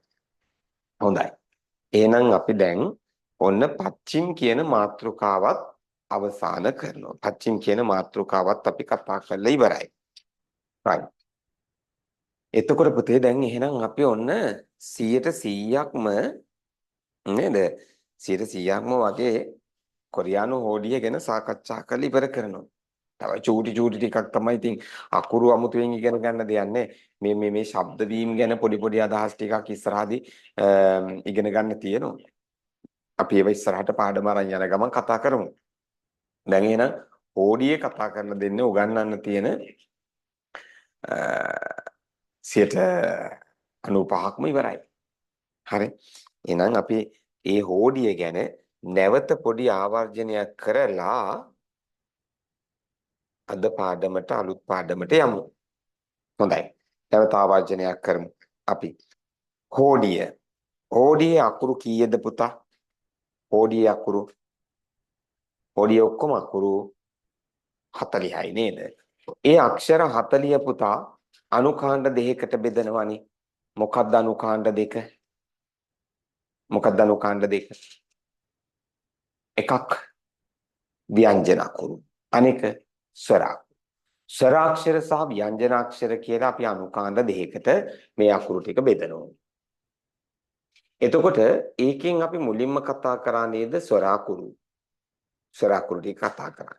ස්වරාක්ෂර කීයද? 21යි. නේ? ඔක්කොම අකුරු 40යි. 40 අනුකාණ්ඩ දෙකයි ස්වරාක්ෂර සහ ව්‍යංජනාක්ෂර කියලා. ඒකෙන් අපි මුලින්ම ව්‍යංජන අකුරු කතා කරා. ව්‍යංජන අකුරු 21යි. ඒ 21 කතා කරනකොට ඒක අපි අනුකාණ්ඩ දෙකකට කඩනවා. මොකක්ද අනුකාණ්ඩ දෙක? ප්‍රාථමික ස්වර සහ ද්විතීයික ස්වර කියලා. ප්‍රාථමික ස්වර සහ ද්විතීයික ස්වර කියලා අපි අනුකාණ්ඩ දෙකකට කඩනවා. ප්‍රාථමික ස්වර 10යි, ද්විතීයික ස්වර 11යි. එතකොට අපි ප්‍රාථමික ස්වර 10 ඉගෙන ගත්තා. ඒකත් එක්ක අකුරක් ලියන විදිය පැහැදිලි කරගත්තා. අකුරක් ලියනවා කොහොමද? වමේ ඉඳන් දකුණට සහ ඉහළ ඉඳන් පහළට. එහෙම ලියන ගමන් අකුරට ඇතුළත් කරන ලක්ෂණ කිව්වා. බිඳුවට ඉරියා කරන්නේ නැහැ කිව්වා. බිඳුවට ඉරියා කරන්නේ නැති එක අපි පස්සේ තව පැහැදිලි කරනවා. බිඳුව කියන්නේ ව්‍යංජන අකුරක්, ඉරි කොටස කියන්නේ ස්වර අකුරක්. එහෙනම් ව්‍යංජන අකුරට ස්වර අකුර යා කරන්නේ නැහැ. ඊට පස්සේ අපි කිව්වා ඉහළ පහළ සහ දෙපස සමාන කරන්න ඕනේ. එහෙම සමාන කරන්නේ ඇයි? යාබද අක්ෂර වලට කොටස් සම්බන්ධ වෙන එක වළක්වන්න. right. ඊට පස්සේ අපි කිව්වා අකුරට සමමිතික හැඩයක්, සමබර හැඩයක් තියාගන්න ඕනි කියලා. ඊට පස්සේ අපි කිව්වා අකුරට රවුම් හැඩයකුත් තියාගන්න ඕනි කියලා. right. ඉතින් ඔන්න ඔය විදිහට අපි අකුරක් ලියමු කියලා යෝජනා කරගත්තා. එහෙම අපි ස්වර 10ක් ඉගෙන ගත්තා. ප්‍රාථමික ස්වර 10 ඉගෙනගෙන ඒවයින් කියවෙන වචන ටිකකුත් කතා කළා. ඒ වචන වලින් වචන හරහා අපි ඉගෙන ගන්නවා පුතේ ස්වර වලට ශබ්ද වෙන්න පරාස දෙකක්. ශබ්ද පරාස දෙකක් තියෙනවා ඉහළ සහ පහළ කියලා. ඉහළ ශබ්ද පරාසය සහ පහළ ශබ්ද පරාසය කියලා ශබ්ද පරාස දෙකක් තියෙනවා කියලා අපි ඉගෙන ගත්තා. හරිද?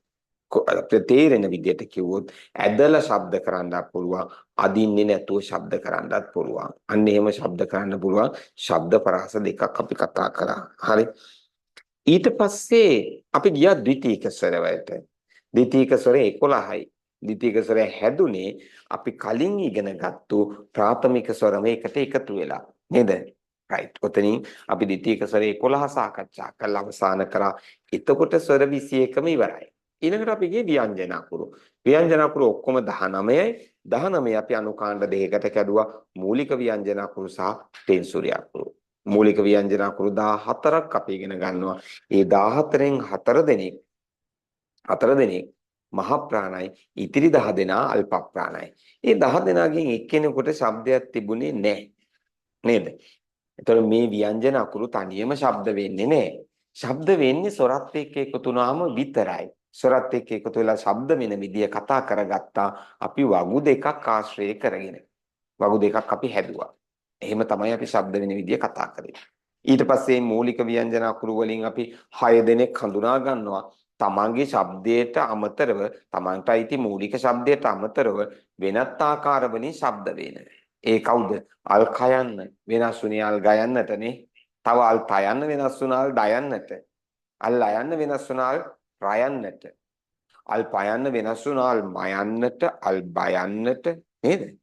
අල් පයන ශබ්ද වුණා අල් මයන්නට අල් බයන්නට ශබ්ද ආකාර තුනක් තිබුණා. එතකොට මූලික ශබ්දයට අමතරව දෙකක්.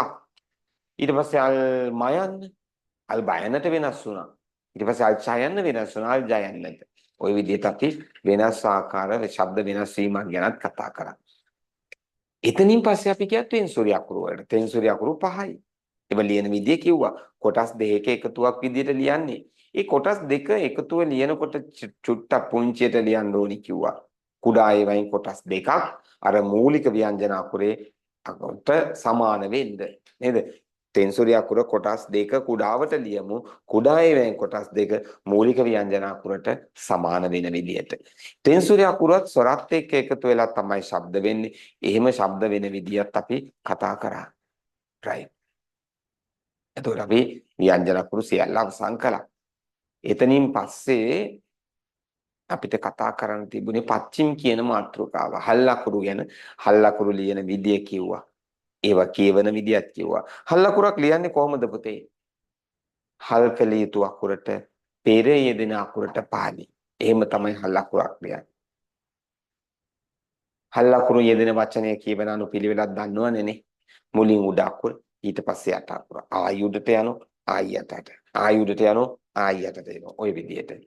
හල් අකුරු නැති වචනයක් නම් පුතා කෙලින්ම වමේ ඉඳන් දකුණට කියවාගෙන යනවා. right. එහෙම තමයි. ඊට පස්සේ හල් අවස්ථාවේදී හල් වන අවස්ථාවේදී වෙනස් වෙන කට්ටියක් ගැනත් කියුවා. මහා ප්‍රාණ අකුරු වෙනස් වෙනවා කිව්වා. ඒ කොහොමද? අල්ප ප්‍රාණ ශබ්දයටපත් වෙනවා. තෙන්සුරේ අකුරත් ශබ්ද වෙනස් වෙනවා. තමන්ගේ ළඟ තියෙන සහජ ශබ්ද දෙකම පච්චිම වලදී කියවෙන්නේ නෑ. එකයි කියන්නේ. එකයි කියවෙන්නේ. ඊට පස්සේ ආය සයන, ඊට පස්සේ ආය ඡයන, ඊට පස්සේ ආය හයන. තමන්ගේ ආවේනික ශබ්දයට අමතරව අල් තයන ශබ්දයටත් ශබ්ද වෙනවා කිව්වා. ඉතින් ඔන්න ඔහොම කතා කරගෙන අපි හෝඩිය අවසන් කරනවා. හෝඩිය අවසන් කරා. right. හරි. එතකොට අපිට දැන්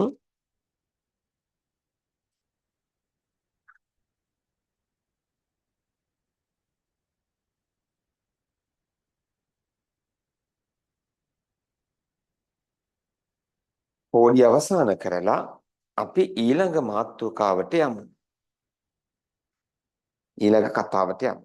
ඉතින් හෝඩිය ඉවර කරගත්තට පස්සේ ඉතින් අපි නිකන් ඉන්න ඕනේ නෑනේ. පොඩියට වාක්‍ය ටිකක් ලියන්න පටන් ගමු. පොඩියට වාක්‍ය ටිකක් අපි ලියමු.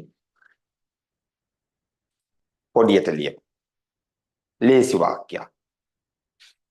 මම මෙහෙම ලියන්න. මම ශිෂ්‍යයෙක් වෙමි.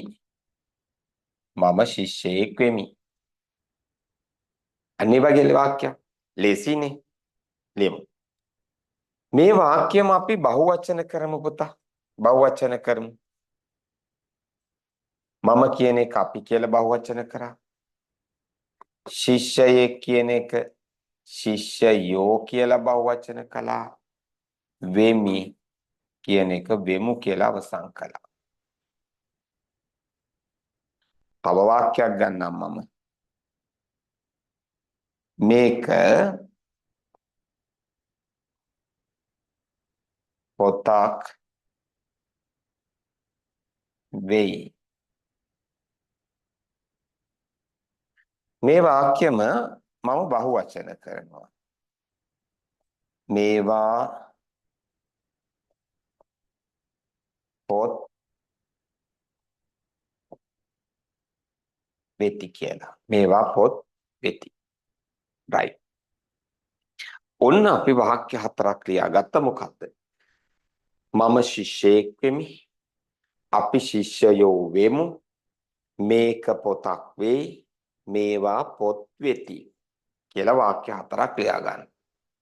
පුතේ බලන්න මේ වාක්‍ය හතර අවසාන වෙනෝ වෙමි, වෙමු, වෙයි, වෙති කියලා.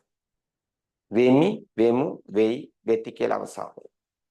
ඉතින් වෙමි, වෙමු, වෙයි, වෙති කියලා අවසාන වුණාට එහෙම කිව්වට මේ කතාව එකම එක කතාවක්, පොදු කතාවක්. මොකද්ද මේ වෙනවා කියලා? වෙනවා කියන කතාව නේද මේ පොදු කතාව නේද? ආකාර හතරකින් කියන්නේ වෙනවා කියන පොදු කතාවනේ මේ ආකාර හතරකට කියන්නේ. මොකද්ද? වෙමි, වෙමු, වෙයි, වෙති. පොතේ ලියනකොට ලියනවා මම ශිෂ්‍යයෙක් වෙමි කියලා. හැබැයි අපි කියනකොට කියන්නේ මම ශිෂ්‍යයෙක් වෙනවා කියලා. නේ? පොතේ ලියනකොට ලියනවා අපි ශිෂ්‍යයෝ වෙමු කියලා. කියනකොට කියන්නේ කියනකොට කියන්නේ අපි ශිෂ්‍යයෝ වෙනවයි කියලා. නේද? කතා කරන ශෛලියෙන් කිව්වොත් මේක වෙනවා කියලායි කියන්නේ. එක කතාවක්. ඉතින් එක කතාවක් ඇයි ආකාර හතරකින් කියන්නේ?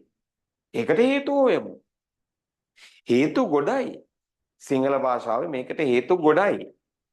ඒ වුණාට මම ඒ හේතු ගොඩ අතරින් ඉස්මතු කරලා ගන්නේ අපේ කතාවට වැදගත් වෙන ටික විතරයි. ඔන්න මම ඒ ටික ඉස්මතු කරලා පෙන්නන්නම්. මේක වෙමි කියලා අවසාන වෙන්නේ හේතුනේ මෙන්න මෙයා නේද?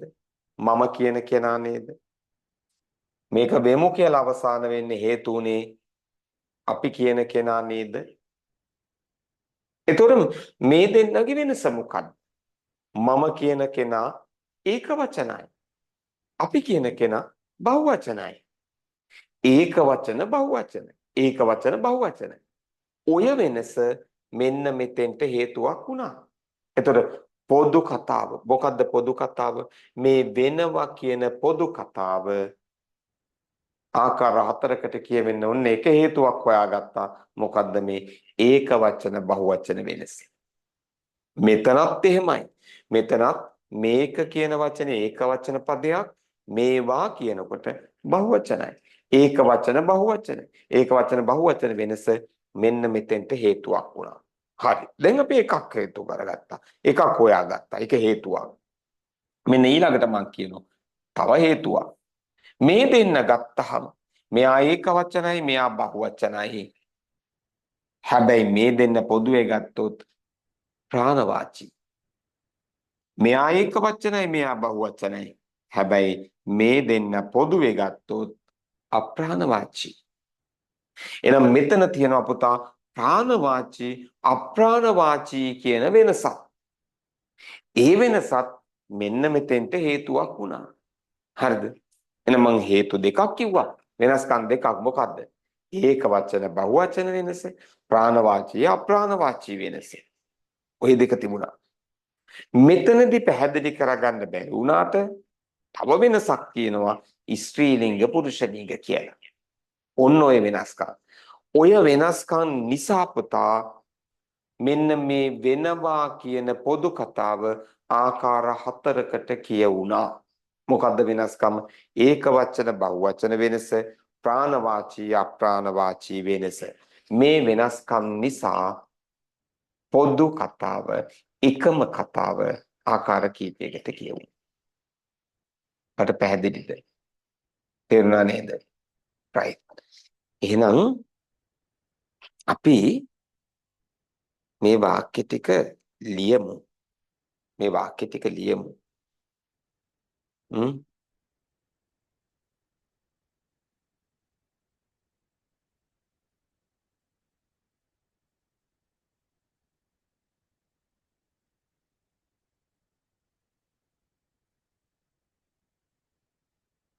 හරි. මේ වාක්‍ය ටික කොරියානු භාෂාවේ ලියන්න අපි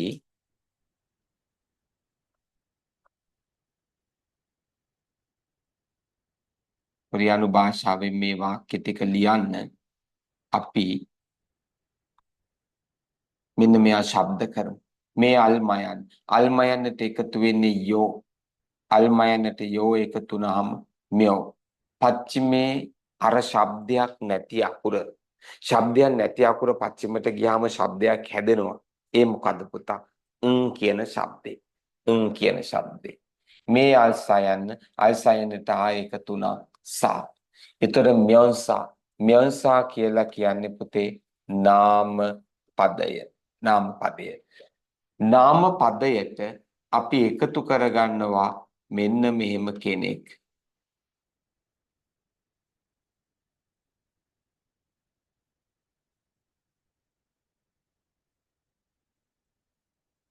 මෙන්න මෙහෙම කෙනෙක් එකතු කරගන්න. ශබ්ද කරනවා පුතේ. ඉම් මේක ඊ පච්චිමේ අල්පයන්න වුණාට පුතා අල්පයන්න වුණාට මේක ශබ්ද වෙන්නේ අල්මයන්නට. අපි දන්නවා අල්පයන්නට ශබ්දාකාර 3යි. මූලික ශබ්දය අල්පයන්න, ඊට අමතරව අල්මයන්න, ඊට අමතරව අල්බයන්න. ශබ්දාකාර 3ක් තියෙනවනේ. ඉතින් මෙයා මෙතෙන්දි ශබ්ද වෙනවල් මයන්නට. පුතේ මතක තියාගන්න ලියන්නේ අල්පයනු අකුර නමුත් ශබ්ද කරන්නේ අල් මයන්නට. අල් මයන්නට ශබ්ද කරා කියලා අපිට බෑ මේන්න මෙහෙම අල් මයනු අකුර ඔතන ලියන්න බෑ. වැරදි එහෙම වුණොත්. ඒක වැරදි. ලියන්නේ අල්පයන්න ශබ්ද වෙන්නේ අල් මයන්නට. ඊට පස්සේ අල් නයන්නට ඊ නී අල්පයන්නට තා ඉම්නිතා ශබ්ද කරන්න පුතේ ඉම්නිතා. නාම පදයට එක්ක අපි ඉම්නිතා කියන යෙදුම යොදා ගන්නවා. වචනේ යොදා ගන්නවා. මොන අදහස කියන්නද? වෙමි, වෙමු, වෙයි, වෙති කියන අදහස කියන්නේ. හරිද? ආයිසරයක් කියමු. නාම පදයට එක්ක ඉම්නිතා යොදා ගන්නවා. වෙමි, වෙමු, වෙයි, වෙති කියන අදහස ලියන්න. හරිද? right. මම මේ වාක්‍ය ටික ලියන්න හදුවට අපිට එකපාරටම පුතේ සම්පූර්ණ වාක්‍යයක් ලියන්න බැරි නිසා සම්පූර්ණ වාක්‍යයක් ලියා ගන්න අමාරුයි එක සැරේට. අපි ස්ටෙප් බයි ස්ටෙප් අදියරෙන් මම ඉස්සර වෙලා මෙන්න මේ අර මොකක්ද අපි කියන්නේ කර්තෘ පදය අපි අයින් කරලා දාමු. මම කර්තෘ පදය අයින් කළා. එකපාරටම අපිට ලොකු වාක්‍යයක් ලියා ගන්න බැරි නිසා. right. කර්තෘ පදය අයින් කරලා අපි මෙන්න මේ විදිහට වාක්‍ය අවසන් කරලා ලියන්න කතා කරනවා පුතා. මේ විදිහට වාක්‍ය අවසන් කරලා ලියන්න කතා කරනවා. කොහොමද? වෙමි, වෙමු, වෙයි, වෙති කියලා. වෙමි, වෙමු, වෙයි, වෙති කියලා අවසන් කරලා ලියන්න කතා කරනවා. ඒක ඊට පස්සේ කර්තෘ පදේ යොදලා සම්පූර්ණ වාක්‍යයක් බවට පත් කරලා ලියමු. හොඳයි. පුතේ මම වෙමි කියලා, වෙමු කියලා, වෙයි කියලා, වෙති කියලා අවසන් කරලා ලියන්න කොරියානු භාෂාවේදී නාම පදයට එක්ක යොදාගන්නේ ඉම්නිතා කියන කෙනා. නාම පදයට එක්ක යොදාගන්නේ පුතේ කවුද? ඉම්නිතා. සිංහල භාෂාවේ ආකාර 4ක් වෙමි, වෙමු, වෙයි, වෙති. ඒ ආකාර 4ම නිරූපණය කරන්නේ කොරියානු භාෂාවේ එකකින්. ඒ තමයි ඉම්නිතා කියන කෙනා. ඒ කොහොමද එහෙම වෙන්නේ? ඇයි සිංහල භාෂාවේ ආකාර 4ක් තිබුණේ? ඒක වචන බහුවචන වෙනස. ප්‍රාණවාචී අප්‍රාණවාචී වෙනස. ඔය වෙනස්කම් නිසානේ. එතකොට කොරියානු භාෂාවේ ඒ ආකාර 4ටම තියෙන එකයි. කවුද? ඉම්නිතා. එහෙනම් කොරියානු භාෂාවේ මේ ඉම්නිතා කියන කෙනාට නාම පදයේ ඒක වචනයිද බහුවචනයිද කියන වෙනස බලපායිද අදාළ වෙයිද? නෑ. අදාළ වෙනවා නම් ඉතින් එක්තරා ආකාර දෙකක් තියෙන්න ඕන. ආකාර දෙකක් නැහැනේ තියෙන්නේ එකයිනේ. ඉම්නිතා කියන එක විතරයිනේ. එහෙනම් ඒක වචනවත්ද බහුවචනද කියන එක අදාළ නැහැ. ඊට පස්සේ ප්‍රාණවාචීද අප්‍රාණවාචීද කියන වෙනසත් අදාළ වෙයිද? නෑ. අදාළ වෙනවා නම් එතන ආකාර දෙකක් තියෙන්න ඕන. එහෙමත් නෑ. එහෙනම් පුතේ මේ ඉම්නිතා කියන එකට මතක තියාගන්න නාමපදයේ ඒක වචන උනත් ඉම්නිතා, නාමපදයේ බහුවචන උනත් ඉම්නිතා. නාමපදයේ ප්‍රාණවාචී උනත් ඉම්නිතා, නාමපදයේ අප්‍රාණවාචී උනත් ඉම්නිතා. නාමපදයේ ස්ත්‍රීලිංග පදයක් උනත් ඉම්නිතා, නාමපදයේ පුරුෂලිංග පදයක් උනත් ඉම්නිතා.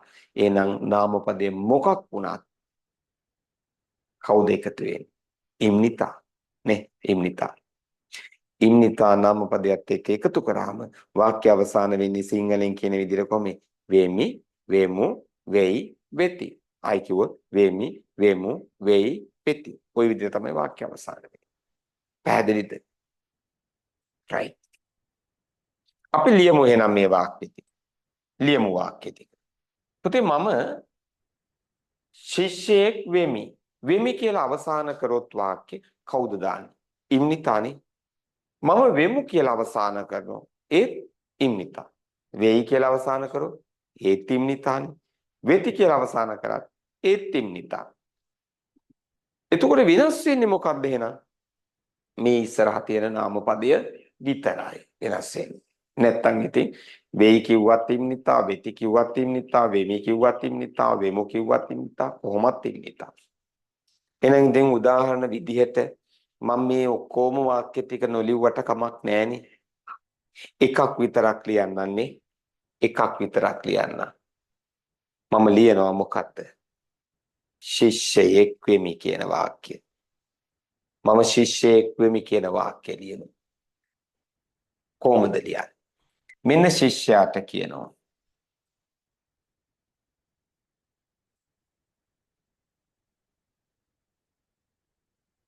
අපි ශබ්ද කරමු. මේ අල් හයන්න අල් හයන්නට එකතු වුණාම හා. මේ පච්චිමේ ඉන්නේ අල් කයන්න. ඒක අල් කයන්නට ශබ්ද කරන්න පුළුවන් නේ. කොතනද ඉන්නේ පච්චිම වලනේ. හරි. අල් කයන්න. මේ අල් සයන්නට එකතු වෙනවා ඒ ස්වරය. එතකොට ශබ්දය සේ. මේ පච්චිමේ ඉන්නේ බිඳුව. එතකොට ශබ්ද වෙනවා කියලා. එන වචනේ කියනවා හක්සෙන්. හක්සෙන් කියන්නේ කාටද? ශිෂ්‍යයාට. එතකොට වෙමි කියන්න අපි යොදාගමු කවුද? ඉම්නිතා.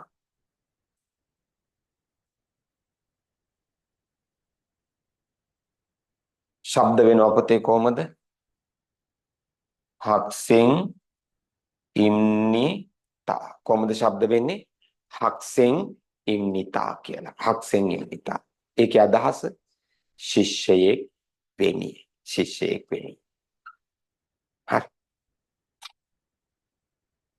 දැන් එතකොට හක්සෙන් ඉම්නිතා කියන්නේ ශිෂ්‍යයෙක් වෙමි කියලා. හක්සෙන් ඉම්නිතා කියලා කියන්නේ ශිෂ්‍යයෙක් වෙමි කියන එක. අපි ලියන්න හදනවා පුතේ ශිෂ්‍යයෝ වෙමු කියලා. අපි ලියන්න හදනවා ශිෂ්‍යයෝ වෙමු කියලා. කොහොමද අපි ලියන්නේ ශිෂ්‍යයෝ වෙමු කියලා?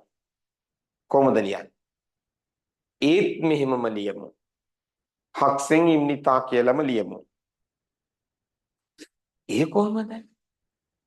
ශිෂ්‍යයෝ වෙමු කියලා ලියන්නේ කොහොමද? හක්සෙන් ඉම්නිතා කියලාම. ඉම්නිතා කිව්වම වෙමි කියන්න පුළුවන්. වෙමු කියන්නත් පුළුවන්. ඒක හරි.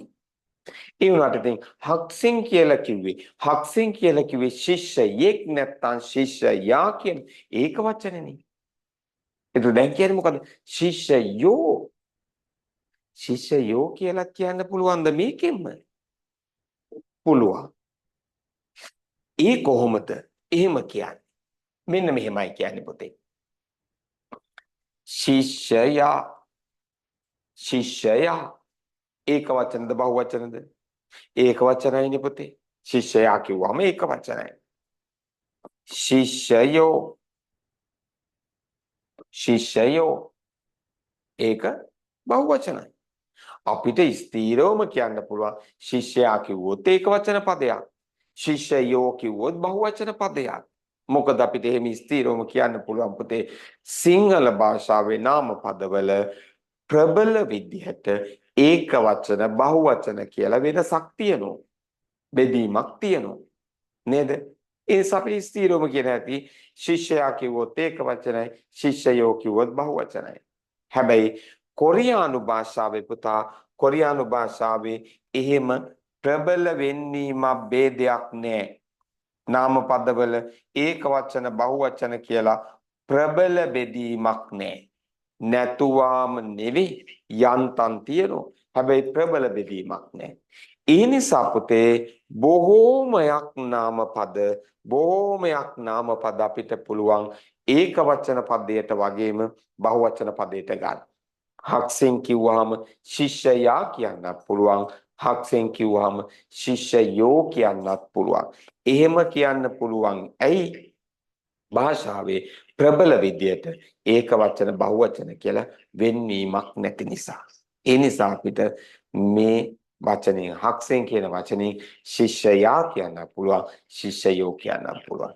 එහෙනම් පුතේ හක්සෙන් ඉම්නිතා කියන වාක්‍යයෙන් අපිට ශිෂ්‍යයෙක් වෙමි කියන අදහස වගේම ශිෂ්‍යයෝ වෙමු කියන අදහසත් කියන්න පුළුවන්. පැහැදිලි? right. අයිසරයක් කිව්වොත් හක්සෙන් ඉම්නිතා කියන්නේ මොකද්ද? ශිෂ්‍යයෙක් වෙමි. ඒකම අපිට ගන්න පුළුවන් ශිෂ්‍යයෝ වෙමු කියන්නේ. ඇයි? හක්සෙන් කියන නාම පදය ඒක වචන පදයට වගේම බහුවචන පදයටත් යොදාගත හැකි හේතුව තමයි කොරියානු භාෂාවේ නාම පදවල ඒක වචන බහුවචන කියලා ප්‍රබල බෙදීමක් නැති නිසා. එහෙනම් හක්සෙන් කිව්වම ශිෂ්‍යයා කියන්න පුළුවන්, ශිෂ්‍යයෝ කියන්න පුළුවන්. ඉම්නිතා කිව්වම වෙමි, වෙමු දෙපැත්තම පුළුවන්. එහෙනම් මේ වාක්‍යයෙන් ඔය අදහස් දෙකම කියත හැකියි. හරිද? දෙකම කියත හැකියි. right. එතකොට අපිට එහෙනම් මොනවද මේ දැන් කතා කරපු මාතෘකාවෙන් පැහැදිලි වුණේ? වාක්‍යයක් වෙමි වෙමු වෙයි ඇති කියලා ලියනවා නම් කොරියානු භාෂාවේදී නාමපදයක් එක්ක යොදා ගන්නවා මොකද්ද? ඉම්නිතා. ඉම්නිතා කිව්වම වෙමි කියන්නත් පුළුවන්, වෙමු කියන්නත් පුළුවන්, වෙයි කියන්නත් පුළුවන්, වෙති කියන්නත් පුළුවන්. ඉම්නිතා කියන වචනේ යොදද්දී නාමපදයේ ඒක වචනද බහුවචනද කියන වෙනස අදාළ වෙන්නේ නැහැ.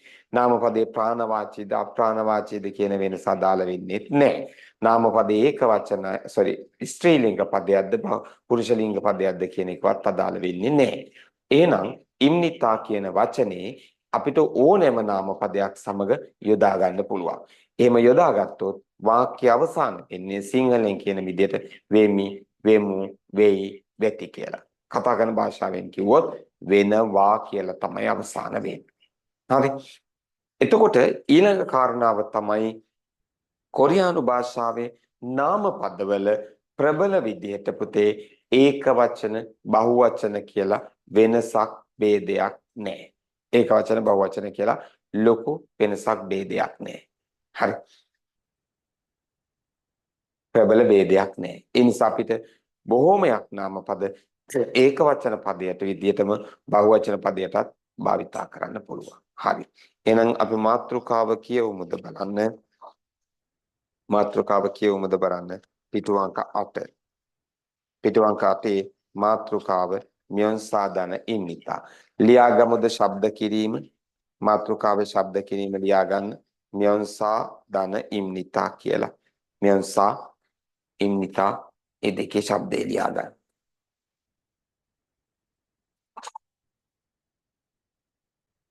म्योंसा ඉම්නිතා. හරි ශබ්ද කිරීම ලිව්වා. එහෙනම් අපි විස්තරේ කියමු පුතා. නාමපදයට අපි ඉම්නිතා එකතු කරමු. හරි නාමපදයට. මෙහෙම කියනවා.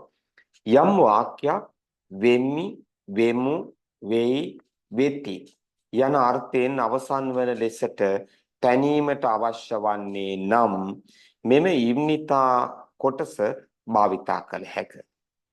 මෙම ඉම්නිතා කොටස නාමපදයක් සමග පමණක් යෙදේ.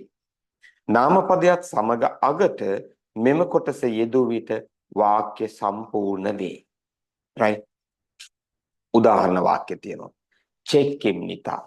චෙක් ඉම්නිතා කියන්නේ මොකද්ද? පොතක් වෙයි. පොතක් වෙයි. ඒතර චෙක් ඉම්නිතා කියන්නේ පොතක් වෙයි කියලා නම් ඔය වාක්‍යයෙන් කියන්න බෑද අපිට පොත් වෙති කියලා? පුළුවන් නේද? පොත් වෙති කියලා කියන්න පුළුවන්. ඇයි? චෙක් කිව්වම පොත කියලා ඒක වචන පදයට ගන්නත් පුළුවන්. පොත් කියලා බහුවචන පදයට ගන්නත් පුළුවන්. ඉම්නිතා කිව්වම වෙයි කියන්නත් පුළුවන්, වෙති කියන්නත් පුළුවන්. එහෙනම් පොත් වෙති කියලා බහුවචනයට ගන්න පුළුවන්. එතකොට පොතට කියනව නම මොකද්ද? චෙක්. ඊළඟ වාක්‍ය කොටස කියනවා පොතේ හක්කයෝ ඉම්නිතා. කොහොමද? හක්කයෝ ඉම්නිතා. පාසලක් වෙයි. ඉතින් ඔය වාක්‍යයෙන්ම අපිට කියන්න පුළුවන් පාසල් වෙති කියලා.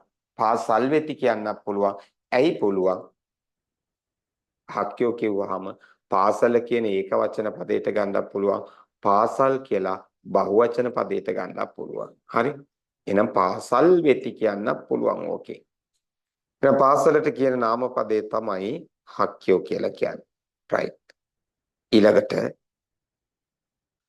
විස්තරයට යමු.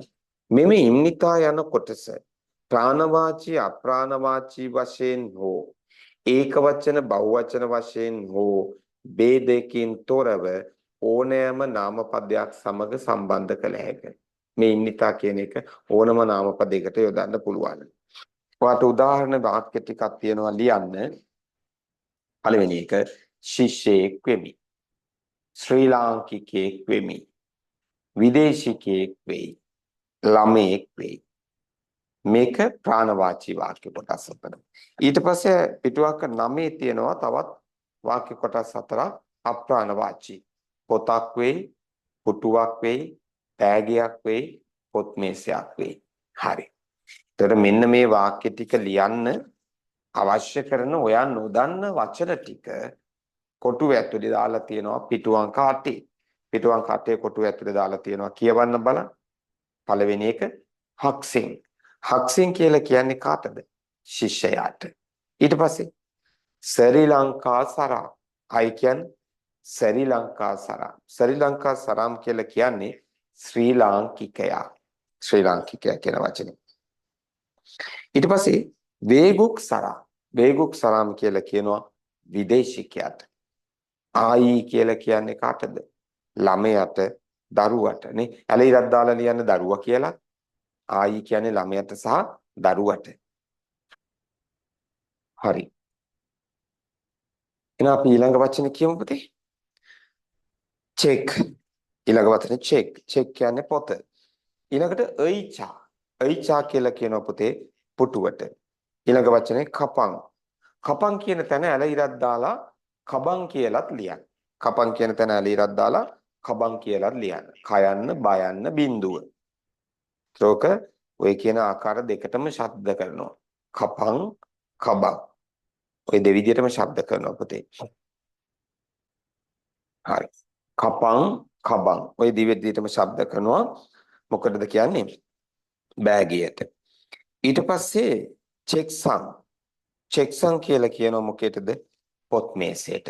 පුතේ පොත් මේසයට විතරක් නෙවෙයි නිකම් මේසයට කියන්නේ චෙක්සන් කියලාමයි. හොඳේ? පොත් මේසයටත් එහෙමයි. පොත් තියලා තියෙන මේසෙ ඉතින් පොත් මේසෙනේ. එහෙම නැත්තම් ඉතින් නිකම්ම මේසයට කියන්නේ චෙක්සන් කියලාම තමයි. හොඳේ? හරි. right. හොඳයි. අපි දැන් මෙන්න මෙතන තියෙන වාක්‍ය කොටස් 8න් වාක්‍ය කොටස් 8න් පළවෙනි වාක්‍ය කොටස් 4 ප්‍රාණවාචී වාක්‍ය කොටස් 4 දැන් ලියමු. පුතා කොහොමද මේ වාක්‍ය ටික ලියන්නේ? මේ බලන්න මං කියන දේ අහගන්න. කොහොමද මේ වාක්‍ය ටික ලියන්නේ?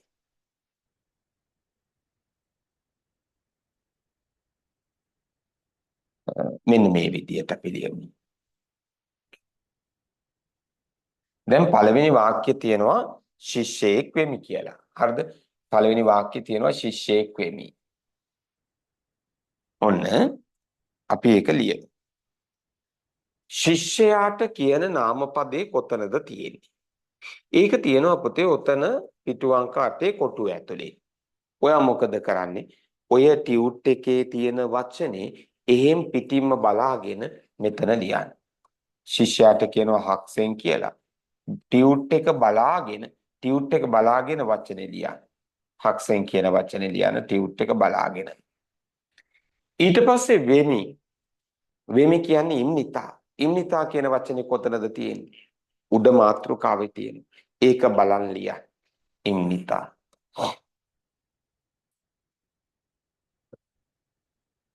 හරි. ඔන්න දැන් අපි වාක්‍ය ලිව්වා. වචන බලන් ලිව්වා. මතක තියාගන්න. මේ කොරියානු වාක්‍ය ලියලා විතරක් වැඩක් නැහැ. හොඳේ? අනිවාර්යයෙන්ම යටින් ලියන්න මේක සිංහලෙන් ශබ්ද වෙන විදිහ නැත්නම් ශබ්ද වෙන විදිහ සිංහල අකුරෙන් ලියන්න. ඒ සිංහල අකුරෙන් ලියනකොට ටියුට් එකේ තියෙන ශබ්දේ බලන් ලියන්න එපා. ටියුට් එකේ තියෙන ශබ්දේ බලන් ලියන්න එපා. ඔයා මේවා ගලප්පලා ලියන්න ඕනි. කොහොමද ගලප්පන්නේ? අල් හයන්නට ආ ශබ්දය හා. පච්චිමේ ඉන්නේ අල් කයන්න. අල් සයන්නට ඒ ශබ්දය සේ. පච්චිමේ බිඳුව එතකොට මොකද්ද ශබ්දය? ඔය විදියට හැම වචනයකම ශබ්දය ගලප්පලා ලියන්න පුතේ. ඇයි එහෙම කියන්නේ? අපිට පුළුවන්කම තියෙන්න ඕන මේ වචන වේගෙන් කියවන්න. විභාගයේ ප්‍රශ්න පත්‍රයේදී ප්‍රශ්නය වේගෙන් කියවා ගැනීමේ හැකියාව තියෙන්න ඕන. වේගෙන් කියවන්න නම් අපිට මේ වචන කියවලා පුරුදු වෙන්න ඕන. එහෙම නැත්නම් අපි තුල මේ වේගය කියන එක හැදෙන්නේ නැහැ. ඉතින් වචන කියවන්න ඕනි. වචන කියවන්නේ අපි අකුරෙන් අකුර ගලප්පලා. මේක මුලින් ඉඳන් පටන් ගන්න. එහෙම ගලප්පලා කියවනකොට කාලයත් එක්ක ඔයා කියවන්න පුරුදු වෙනවා. එතකොට ඔයාට වේගෙන් කියවා ගැනීමේ හැකියාවක් ලැබෙනවා. හරිද? එහෙමනම් අපි කොරියන් වචන ලියනවා ටියුට් එක බලාගෙන ඊට යටින් ලියන ශබ්දය ගලප්පලා ලියන්න. හරිනේ? එහෙනම් ලියන්න පළවෙනි වාක්‍ය හතර දැන්. පළවෙනි වාක්‍ය හතර ලියමු. ලියලා ඉවරයි නේ. හොඳයි. දැන් එහෙනම් අපි ඔයා ලියපු වාක්‍ය ටිකේ මේ වගේ දෝෂ ටිකක් තියෙන්න පුළුවන්. මේ වගේ දෝෂ ටිකක් තියෙන්න පුළුවන්. අපි එන්නේ දෝෂ මොනවද කියලා කතා කරලා ඉමු. හරිද? මොනවද පුතේ? ඔයා ලියපු වාක්‍යවල තියෙන දෝෂ. පළවෙනි එක. ඔයා හක්සෙන් කියලා ලියනවා මෙන්න මෙහෙම. බලන්න ඔයාගේ වචන තියෙන මේ විදිහටද කියලා.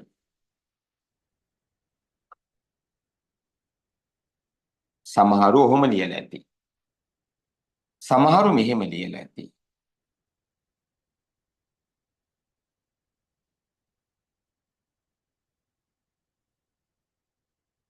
සමහරු මෙහෙම ලියලා ඇති.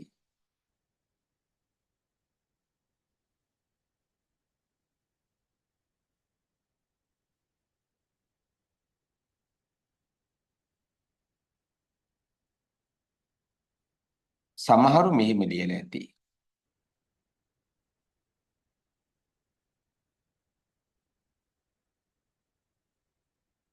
ඔය විදිහට.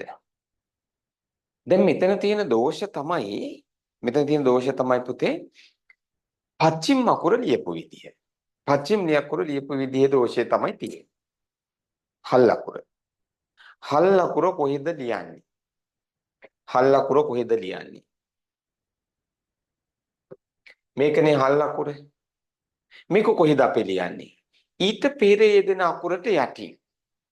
ඉතින් අල්කයන් ලියන්නේ හයන්නට යටින්. නේ? හල් කරන අකුර මේකනේ. ඒක අපි ලියන්නේ හයන්නට යට. හයන්න කියලා කියන්නේ අල් හයන්නද ආස්වරයද? අල් හයන්නද ආස්වරයද? හයන්න කියලා කියන්නේ පුතේ අල් හයන්නයි ආස්වරයයි දෙක එකට එක් අහු වෙලා හැදෙන අකුර.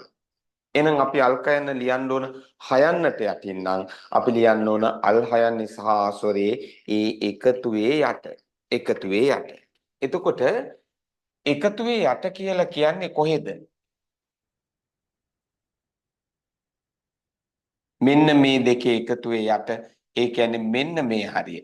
මෙන්න මේ හරිය තමයි සෙන්ටර් එකේ ඉන්නේ. ඒතර අපි අල් කයන්න ලියන්න ඕනි එහෙනම් කොතනද? අන්නේ සෙන්ටර් එකේ. හරි. එතකොට මෙයාම කොහෙද ලියලා තියෙන්නේ? මෙයා ලියලා තියෙන්නේ අල් හයන්නට යට. මෙයා කොහෙද ලියලා තියෙන්නේ? එයා ආස්වරයට යට. හරිද? වැරදිනේ. මෙයා නම් හරියට යටින් ලියලා තියෙනවා. ඒ උනාට පොඩ්ඩක් වැරදි. ඒක වැරදි. මෙයාත් හරියට යටින් ලියලා තියෙනවා. ඒ උනාට ඒකත් වැරදි. ඇයි ඒ? හේතුව මෙන්න මේ තියෙන්නේ ව්‍යංජන අකුරු. මේකත් ව්‍යංජන අකුරක්. මේ අල්සයන්නත් ව්‍යංජන අකුරක්. මේ බිඳුවත් ව්‍යංජන අකුරක්. මේ අල් හයන්න ව්‍යංජන අකුරක්. මේ අල් කයන්න ව්‍යංජන අකුරක්. මේකත් ව්‍යංජන අකුරක්. මෙයත් ව්‍යංජන අකුරක්. අපි ගිය සතියේ කතා කරනවා පුතේ මේ ව්‍යංජන අකුරු ලියනකොට ඒවායේ විශාලත්වය ආසන්නව සමාන විය යුතුයි කියලා. ඒවා විශාලත්වය ආසන්නව සමාන වෙන්න ඕන කියලා. හරිද? මේවා සමානයිද? මෙයාගේ විශාලත්වයයි මෙයාගේ විශාලත්වයයි සමානද පුතේ? නෑනේ. මේක විශාලත්වයෙන් වැඩි. මෙයාගේ විශාලත්වයයි මෙයාගේ විශාලත්වයයි බැලුවත් ඒත් එහෙමයි. අසමානයි. ඒ නිසා මේවත් වැරදි. හරිද? එතකොට අපි මේ අල්කයන්න ලියන්න ඕන හයන්නට යටින් තමයි හැබැයි ව්‍යංජන අකුරු වල විශාලත්වය මොකක් වෙන්නද? සමාන වෙන විදිහට. එහෙනම් අපි මෙන්න මේ විදිහට ලියමු.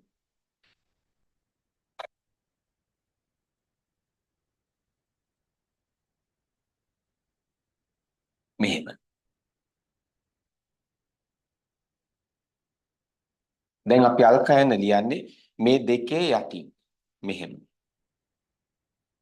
ව්‍යංජන අකුරු වල විශාලත්වය මොකක් වෙන්නද?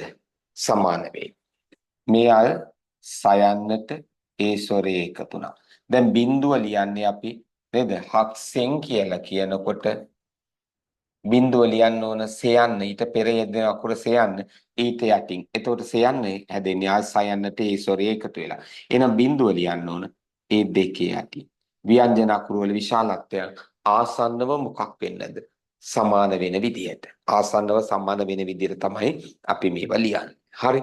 එහෙනම් ඔන්න ඔය විදිහට පුතේ පච්චිම අකුර ලියන්න. කොහොමද ලියන්නේ? ඊට පෙර යෙදෙන අකුර. හල්කල යුතු අකුර ඊට පෙර යෙදෙන අකුරට යටින් ලියන්න. පෙර යෙදෙන අකුර කියලා කියන්නේ ව්‍යංජන අකුරයි ස්වර අකුරයි එකතු වෙලා හැදෙන අකුර. එයාගේ ඒ අකුරු දෙකේ සෙන්ටර් එකේ නැත්තම් හරි මැදි යට ලියන්න ව්‍යංජන අකුර වල විශාලත්වය සමාන වෙන විදිහට. හරිද? හොඳයි. ඊට පස්සේ ඔයාගේ තව වැරද්දක් මම පෙන්නන්නම්. තව වැරද්දක් පෙන්නන්නම්.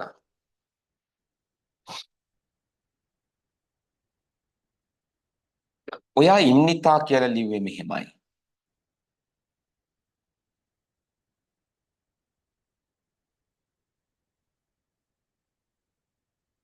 සමහරු මෙහෙම ලිව්වා. සමහරු මෙහෙම ලිව්වා. මෙහෙම. sorry.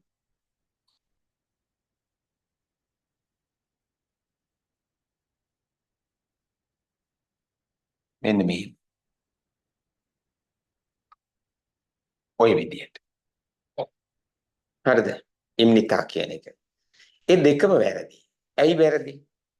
මං කියන්නම්. මේ කවුද? බිඳුව. මේ කවුද? අල්පයන්. මෙන්න මේ කවුද? ස්වරය. මෙයා තමයි ස්වරය. ඊ කියන ස්වරය. මේ ඊ ස්වරය අයිති වෙන්න ඕනේ බිඳුවටද අල්පයන්නටද? මේ ඊ ස්වරය අයිති වෙන්න ඕන බිඳුවටද අල්පයන්නටද? බිඳුවටනේ. හැබැයි අපිට තර්ක කරත හැකි මේක අල්පයන්නටත් අයිති කියලා. ඇයි? ඒක අල්පයන්නේ සීමාව දක්වා ඇවිල්ලා තියෙනවා. එහෙම වෙන්න බෑ. අල්පයන්න කියන්නේ නැත්තම් පච්චිම අකුරු කියන්නේ මොනවද? හල් අකුරු. හල් අකුරකට කීයටවත් ස්වරයක් සම්බන්ධ වෙන්න පුළුවන්ද බෑද? බෑ. එහෙනම් පුතා මේක මේ දක්වා දික් කරන්න බෑ. ඒ නිසා තමයි අපි මුලම කිව්වේ අකුර ලියනකොට ඉහළ මට්ටම පහළ මට්ටම මොකක් කරන්න ඕනේද? සමාන කරන්න ඕනි. ඉහළ මට්ටම පහළ මට්ටම සමාන කළා නම් අපි මේක ලියනකොට පුතා යට අකුරට පච්චිම අකුරට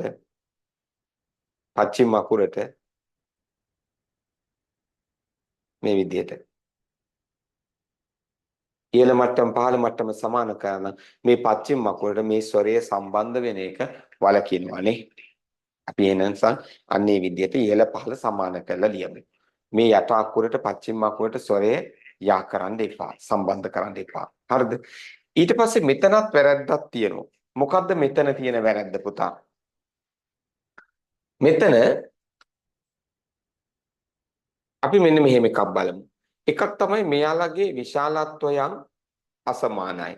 මේ මම ඊතල දැම්මේ ව්‍යංජන අකුරු වලට. මේ ව්‍යංජන අකුරු වල තුනම ගත්තාම විශාලත්වයන් සමානද අසමානද? අසමානයි. ඒකත් පොඩි දෝෂයක්. අනිත් පැත්තෙන් ගත්තාම තව වැරද්දක් මේක ඇතුලේ තියෙනවා. මොකද්ද වැරද්ද? අපි දන්නවා වචනයක අකුරු පේලි දෙකක් පිහිටනවා. මොනවද අකුරු පේලි දෙක? මේ බලන්න. ව්‍යංජන අකුරයි ස්වර අකුරයි එකතු වෙලා හැදෙන අකුර මෙහෙම තියෙනවා. ව්‍යංජන අකුරට ස්වර අකුර එකතු වෙලා හැදෙන අකුරුත් තියෙනවා. මේ යට තියෙන්නේ මොනවද? පච්චිම අකුර එහෙම නැත්නම් හල් අකුරු. යටින් තියෙන හල් අකුරු. එතකොට ස්වරත් එක්ක බැඳුණු අකුරු පේලිය උඩින් යනකොට හල් අකුරු පේලිය පච්චිම අකුරු පේලිය යටින් යනවා. නේ? ස්වරත් එක්ක බැඳුණු පේලිය උඩින් යනවා. හල් අකුරු පේලිය යටින් යනවා. මේම අකුරු පේලි දෙකක් වචනේ ඇතුලේ තියෙනවා. මේකේ අපිට එහෙම එකක් පේනවද?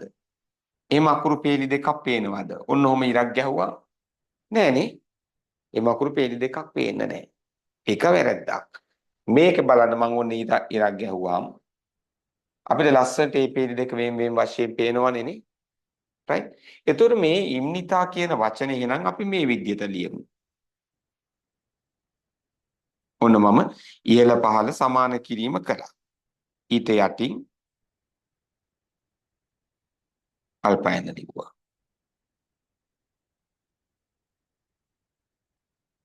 කොහොම ලිව්වා. හරි. දැන් බලන්න මේන්න මෙහෙම ඉර ගහමු. ලස්සනට පේලි දෙක පේනවනේ. මේ උඩ යන්නේ ස්වරත් එක්ක බැඳින අකුරු. මේ යටින් යන්නේ පච්චිම අකුරු. ওই විදිහට ලියන්න. මම ඔයාලට කියන්නේ මේ ඉරි ගහලා ලියන්න කියන එක නෙවෙයි. මම ඔයාලට පෙන්නවා මේ විදිහට පේලි දෙකක් තිබිය යුතුයි කියලා. හරි. එහෙනම් බලන්න ඔයාගේ ලියපු වචනවල මේ දෝෂ තියෙනවද කියලා. තව එක දෝෂයක් තියෙනවා. වේගුක්සරා නේ. ඔකේ තියෙනව නේද වචන වාක්‍යයක්? විදේශිකයෙක් වේගුක්සරා. අන්න ඒකෙත් පොඩි වැරද්දක් ඔයාගේ අතින් සිද්ධ වෙනවා. ඔයාලා ලිව්වේ මෙහෙමයි. ඔන්න ඔය විදිහට.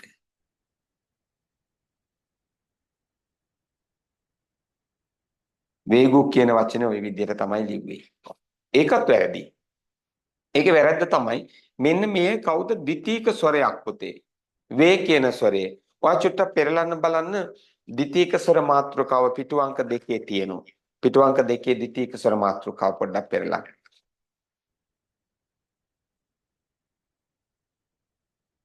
පෙරලගත්තද? ද්විතීක ස්වරවල මම මේ කියන ස්වරය තියෙන්නේ 7 වෙනි ස්වරයේ විදිහට. 7 වෙනි ස්වරයේ විදිහට ද්විතීක ස්වරවල මේ ස්වරය තියෙනවා. බලන්න. ඒකේ ඔයා ලියලා තියෙන ස්වරය බලන්න. ලියලා තියෙන ස්වරය මෙතනින් යා කරලාද නැතුවද තියෙන්නේ. අපි ලියපු ස්වරය යා කරලා ඇති පුතේ. අපි ලියපු ස්වරය යා කරලා තියෙන්නේ. හරිද? මේක මෙහෙම යා කර. මෙන්න මේ විදිහට. මෙන්න මෙහෙම අපි යා කරනවා පුතේ මෙතනින්. යා කරනවා විතරක් නෙමෙයි. මේ ඉර ඇහැට පේන මට්ටමට මේ ඉර ඇහැට පේන මට්ටමට පුතේ පල්ලෙහාට ගේනවා. හරිද? ඇහැට පේන මට්ටමට පල්ලෙහාට ගේනවා. හැබැයි ඕක ඔතනම ද්විතීක ස්වර මාත්‍රකාවෙම අපි ලියපු ස්වරයට වම් අත පැත්තෙන් බලන print වෙලා ඇති. print කරලා තියෙන ස්වරය. වම් අත පැත්තේ බලන්න. හරි. අන්න ඒතන ඒක යා කරලද නැතුවද තියෙන්නේ. නැතුව නේද පුතේ තියෙන්නේ. වම් අත පැත්තේ තියෙන ස්වරේ යා කරන්නේ නැතුව තියෙන්නේ. හරි. ඉතින් ඒක අපිට කොහෙද දැක්කත් ওই ටියුට් එක පුරා කොහෙද දැක්කත් ওই ස්වරේ යා කරන්නේ නැතුවයි තියෙන්නේ. හැබැයි අපි ඒක ලියනකොට ලියන්න ඕන යා කරලා. හරි. ටියුට් එක බලන් ලියනකොට අපි යා කරලා ලියන්න මතක තියාගන්න ඕනේ. ටියුට් එකේ ඕක තියෙන්නේ යා කරන්නේ නැතුව. එහෙනම් ඒකත් ඔළුවේ තියාගන්න. ද්විතීක ස්වර දෙකයි තියෙන්නේ පුතේ. ද්විතීක ස්වර දෙකයි තියෙන්නේ යා කරලා ලියන්නේ නැතුව. මෙන්න මේ ස්වර දෙක කවුද? එකක් වෝ ස්වරය අනික තමයි මෙන්න මේ වේ ස්වරය.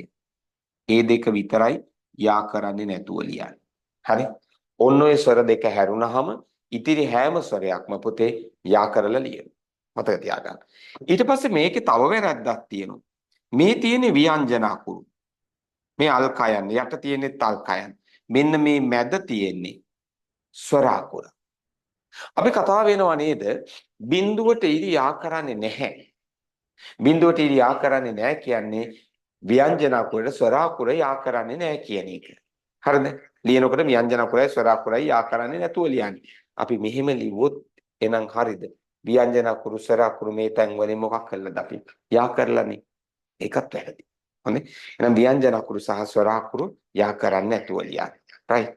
හරි. දැන් එතකොට ඔයා ලියපු වචන ටික ටක් ගාලා හදා ගන්න. බලලා හදා ගන්න. හදනකොට මෙහෙම හදන්න. මකන්න එපා. මකන්න එපා. වැරදුණු වචනේ මෙහෙම රවුමක් දාලා හරි විදිය ලියන්න.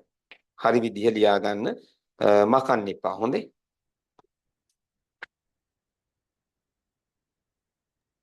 සර් හරි විදියට ලියා ගන්න. හරි විදිය ලියා ගන්න. මකන්න එපා. රවුම් කරලා හරි විදිය ලියන්න. හරි. එහෙනම් අපි අඩුපාඩු හදාගත්ත නේද පුතේ? රයිට්. දැන් මම ඔයාට කියලා දෙන්න හදන කාරණාවක් තියෙනවා. මෙන්න මේ කාරණාවයි ඔයාට කියලා දෙන්න හදන. ශ්‍රී ලංකා සරා. ශ්‍රී ලංකා. මේක අහගන්න පුතා. ඔයාට වැදගත් වෙනවා. ඔයා නම් එහෙම දැන් ඔයාගේ නම කොරියානු අකුරෙන් ලියනකොට වැදගත් වෙන කතාවක් මම මේ කියන්නේ.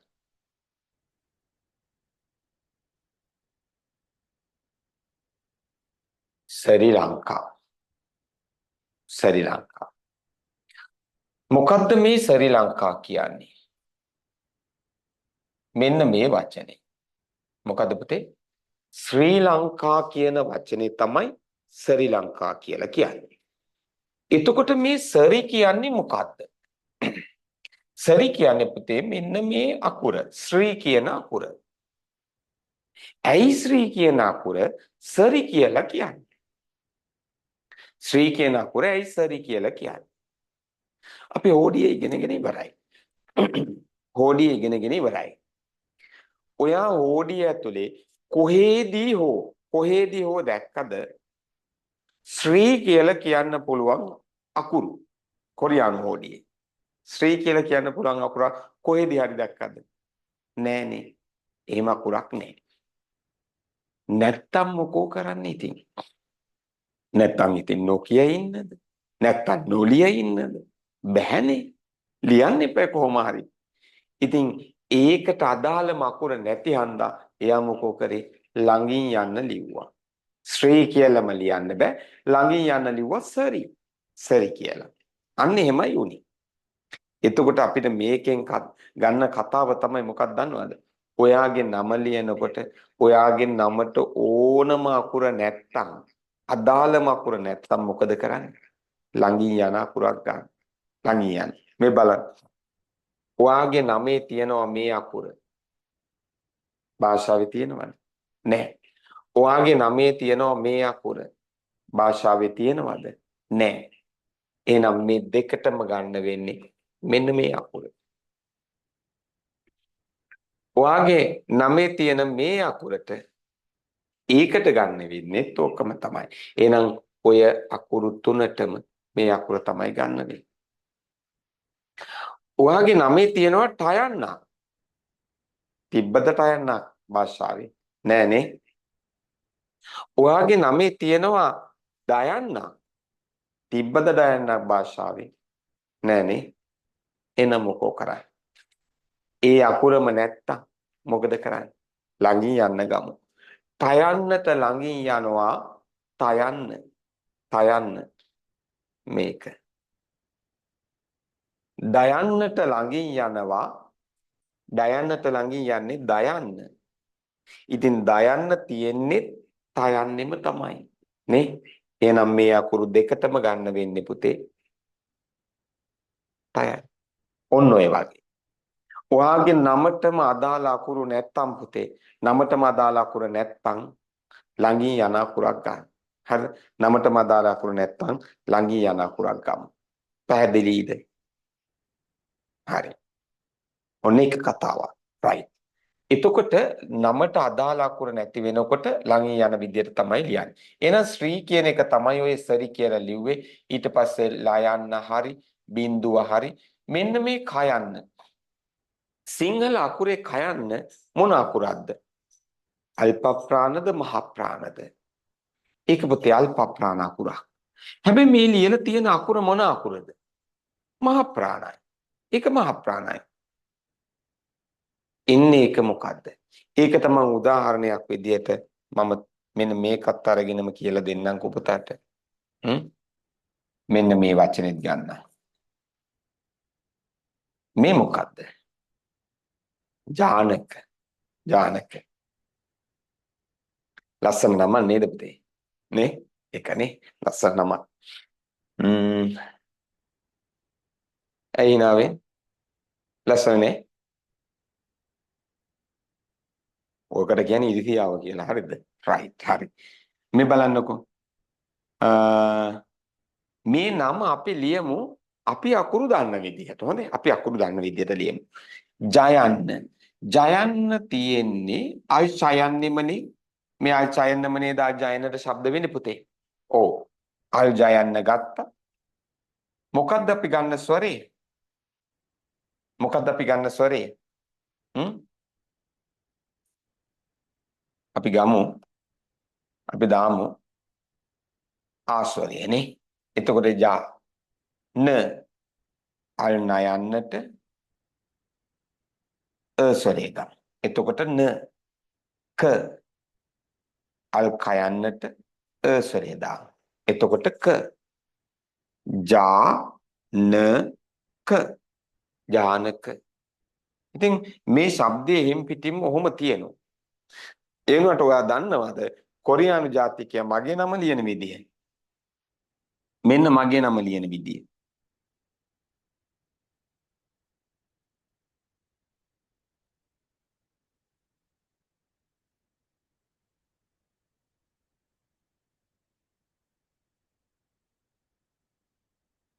මෙන්න මගේ නම ලියන විදිය. ඔන්න ඔහමයි. කොහොමද එයා ලියන්නේ? ජනාකා කියලා. මගේ නම ලිව්වේ ජනාකා කියලා.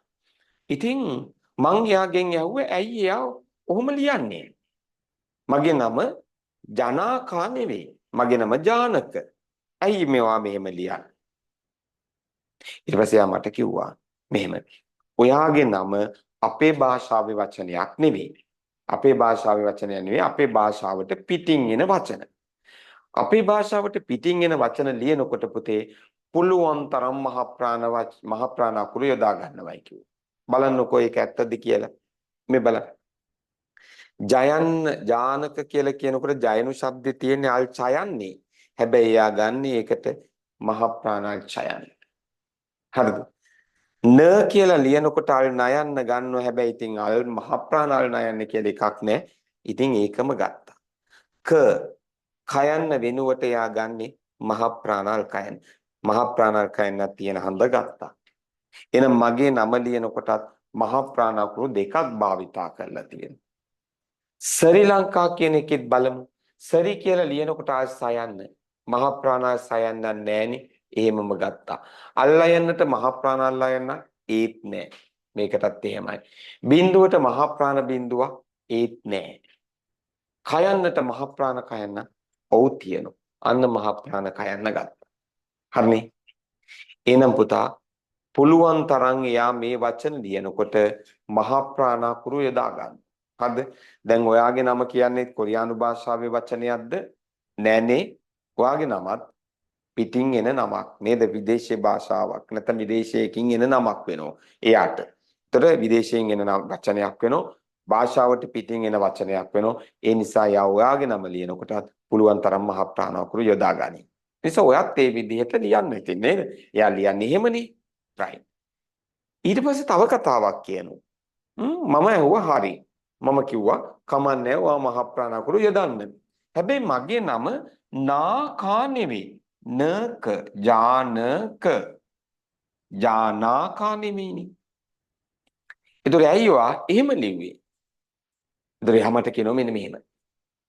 ඔයාගේ නම ඔයාට කියව ගන්න එක පුරුදුයි හුරුයි. හැබැයි අපිට පුරුදු නැහැ. අපි කියන්නේ අපිට පුරුදු විදියට අපිට පුළුවන් විදියට.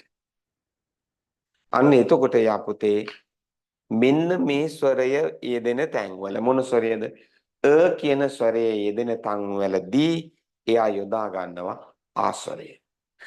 ස්වරයේ යෙදෙන තැන්වලට යොදනවා පුතේ ආස්වරය. ඒකත් මතක තියාගන්න. හරිද? එහෙනම් ඔයාගේ නම ලියනකොට ඔයා දැනගත යුතු කාරණා ටිකක් කියවුවමම මොනවද? අදාළම අකුර නැත්තම් මොකද කරන්නේ? ළඟින් යන අකුර ගන්න. අදාළම අකුර නැත්තම් ළඟින් යන අකුර ගන්න. පුළුවන් තරම් මහ ප්‍රාණ අකුරු යොදන්න. පුළුවන් තරම් මහ ප්‍රාණ අකුරු යොදන්න. ස්වරයේ එන තැන් වලට ආස්වරය භාවිතා කරන්න. ඔයාගේ නම ලියනකොට දැනගන්න ඕනේ. හොඳේ? right? ස්වරයේ එන තැන් වලට ආස්වරය යොදා ගන්න. පැහැදිලිද? right. හරි. එහෙනම් ඔන්න අද අපි හෝඩියත් අවසන් කරලා පුතේ හෝඩියත් අවසන් කරලා වාක්‍යයක් ලියන්න ආරම්භ කළා. වෙමි වෙමු වේ වෙති කියලා වාක්‍ය අවසන් කරලා ලියන විදිහ අපි කතා කරා. වෙමි වෙමු වේ වෙති කියලා වාක්‍ය අවසන් කරලා ලියනකොට නාමපදයක් එක්ක අපි යොදාගත්තේ ඉන්නිතා කියන වචනේ. නේ? හරි.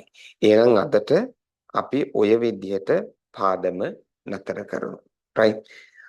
එහෙනම් අපි ඊළඟ දවසේ මෙතනින් එහාට පාඩම විස්තර කරගමු. හරි. right. එහෙනම් හැමෝටම අපි හම්බෙමු ලබන සතියේ ඉරිදා හැන්දෑවේ. right. හරි. එහෙනම් හැමෝටම ආයුබෝවන්.